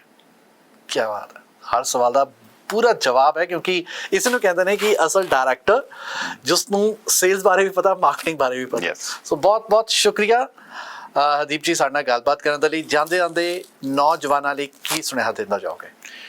ਜੀ ਮੇਰਾ ਸਿਆ ਨੌਜਵਾਨਾਂ ਵਾਸਤੇ ਇਹੀ ਆ ਕਿ ਆ ਵੀ ਵੇਖੋ, ਤੁਸੀਂ ਜੇ ਤੇ ਜਿਹੜੇ ਵੀ ਧਰਮ ਤੋਂ ਬਿਲੋਂਗ ਕਰਦੇ ਹੋ, ਪੰਜਾਬੀ ਹੋ, ਮੁਸਲਿਮ ਹੋ, ਹਿੰਦੂ ਹੋ, ਆਪਣੇ ਧਰਮ ਨੂੰ ਕਾਇਮ ਰੱਖੋ। ਇਹ ਜਿਹੜਾ ਤੁਹਾਨੂੰ, ਇਹ ਤੁਹਾਡੀ ਚੋਇਸ ਨਹੀਂ ਹੈ, ਤੁਹਾਨੂੰ ਰੱਬ ਨੇ ਉੱਤੋਂ ਦਿੱਤਾ, ਇਹ ਤੋਂ ਤੁਹਾਨੂੰ ਰਹਿਣਾ। ਹੁਣ ਸਪੈਸ਼ਲ ਮੇਰਾ ਮੈਸੇਜ ਜਿਹੜੇ ਮੇਰੇ ਪੰਜਾਬੀ ਭਰਾ ਆ ਜਿਨ੍ਹਾਂ ਨੇ ਪੱਗ ਬੰਨੀ ਆ, ਬਈ ਇਹ ਪੱਗ ਨਾ ਬੜੀ ਮੁਸ਼ਕਿਲ ਨਾਲ ਮਿਲੀ ਆ, ਇਹਨੂੰ ਸੰਭਾਲ ਕੇ ਰੱਖੋ, ਇਹਨੂੰ ਸਿਰ ਤੇ ਰੱਖੋ। ਇਹ ਤਾਜ ਆ, ਇਹਨੂੰ ਤਾਜ ਵਾਂਗੂ ਰੱਖੋ। ਤੇ ਇਹ ਸਾਡਾ ਤਾਜ ਨਹੀਂ ਹੈ, ਗੁਰੂ ਜੀ ਦਾ ਦਿੱਤਾ ਹੋਇਆ ਤਾਜ ਆ। ਤੇ ਜੇ ਆਪਾਂ ਇਹ ਤਾਜ ਸੰਭਾਲਾਂਗੇ, ਕੱਲ ਗੁਰੂ ਸਾਨੂੰ ਸੰਭਾਲੇਗਾ। ਬਿਲਕੁਲ। ਤੇ ਇਹ ਤੁਹਾਨੂੰ ਮੈਸੇਜ ਆ। ਬਾਕੀ ਵੀ ਸਾਰਿਆਂ ਨੂੰ ਫਿਰ ਤੋਂ ਇੱਕ ਵਾਰੀ ਪਿਆਰ ਭਰੀ ਸਤਿ ਸ੍ਰੀ ਅਕਾਲ। ਤੇ ਗੁਰਮਾਨੀ ਸਾਹਿਬ ਤੁਹਾਡਾ ਬਹੁਤ ਬਹੁਤ ਸ਼ੁਕਰੀਆ ਮੌਕਾ ਦੇਣ ਵਾਸਤੇ, ਇੱਥੇ ਆਉਣ ਵਾਸਤੇ, ਆਪਣਾ ਟਾਈਮ ਕੱਢਣ ਵਾਸਤੇ। ਤੇ as Gurmani Sahib you said, ਸਤਿ ਸ੍ਰੀ ਅਕਾਲ, ਨਮਸਕਾਰ, ਆਦਾਬ, ਸ਼ਬਾ ਖੈਰ ਸਾਰਿਆਂ ਨੂੰ। Thank you so much.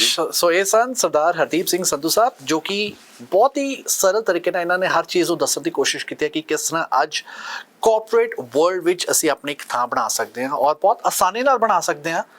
ਜ਼ਰੂਰਤ ਹੈ ਟੈਲੈਂਟ ਦੀ, ਜ਼ਰੂਰਤ ਹੈ ਸਕਿੱਲ ਨੂੰ ਸਮਝਣ ਦੀ, ਜ਼ਰੂਰਤ ਹੈ ਐਜੂਕੇਸ਼ਨ ਚੰਗੀ ਤਰ੍ਹਾਂ ਹਾਸਲ ਕਰਨ ਦੀ, ਔਰ ਤਾਂ ਹੀ ਤੁਹਾਡੀ ਵੈਲਿਊ ਪਾਏਗੀ ਕਿਸੇ ਵੀ ਫੋਰਮ ਵਿੱਚ। ਇਸੇ ਕਰਕੇ ਅਸੀਂ ਸਰਦਾਰ ਹਰਦੀਪ ਸਿੰਘ ਸੰਧੂ ਜੀ ਨੂੰ ਕਿਹਾ ਅੱਜ ਸਿੱਖ ਹਾਈ ਫਲਾਇਰ। ਅਗਲੇ ਹਫ਼ਤੇ ਇੱਕ ਹੋਰ ਸ਼ਖਸ ਨਾਲ ਤੁਹਾਡੇ ਰੂਬਰੂ ਹੋਵਾਂਗੇ। ਤਦ ਤੱਕ ਮੈਨੂੰ ਯਾਨੀ ਬਲਵਿੰਦਰ ਸਿੰਘ ਵਿਰਮਾਨੀ ਨੂੰ ਦਿਓ ਇਜਾਜ਼ਤ। ਧੰਨਵਾਦ।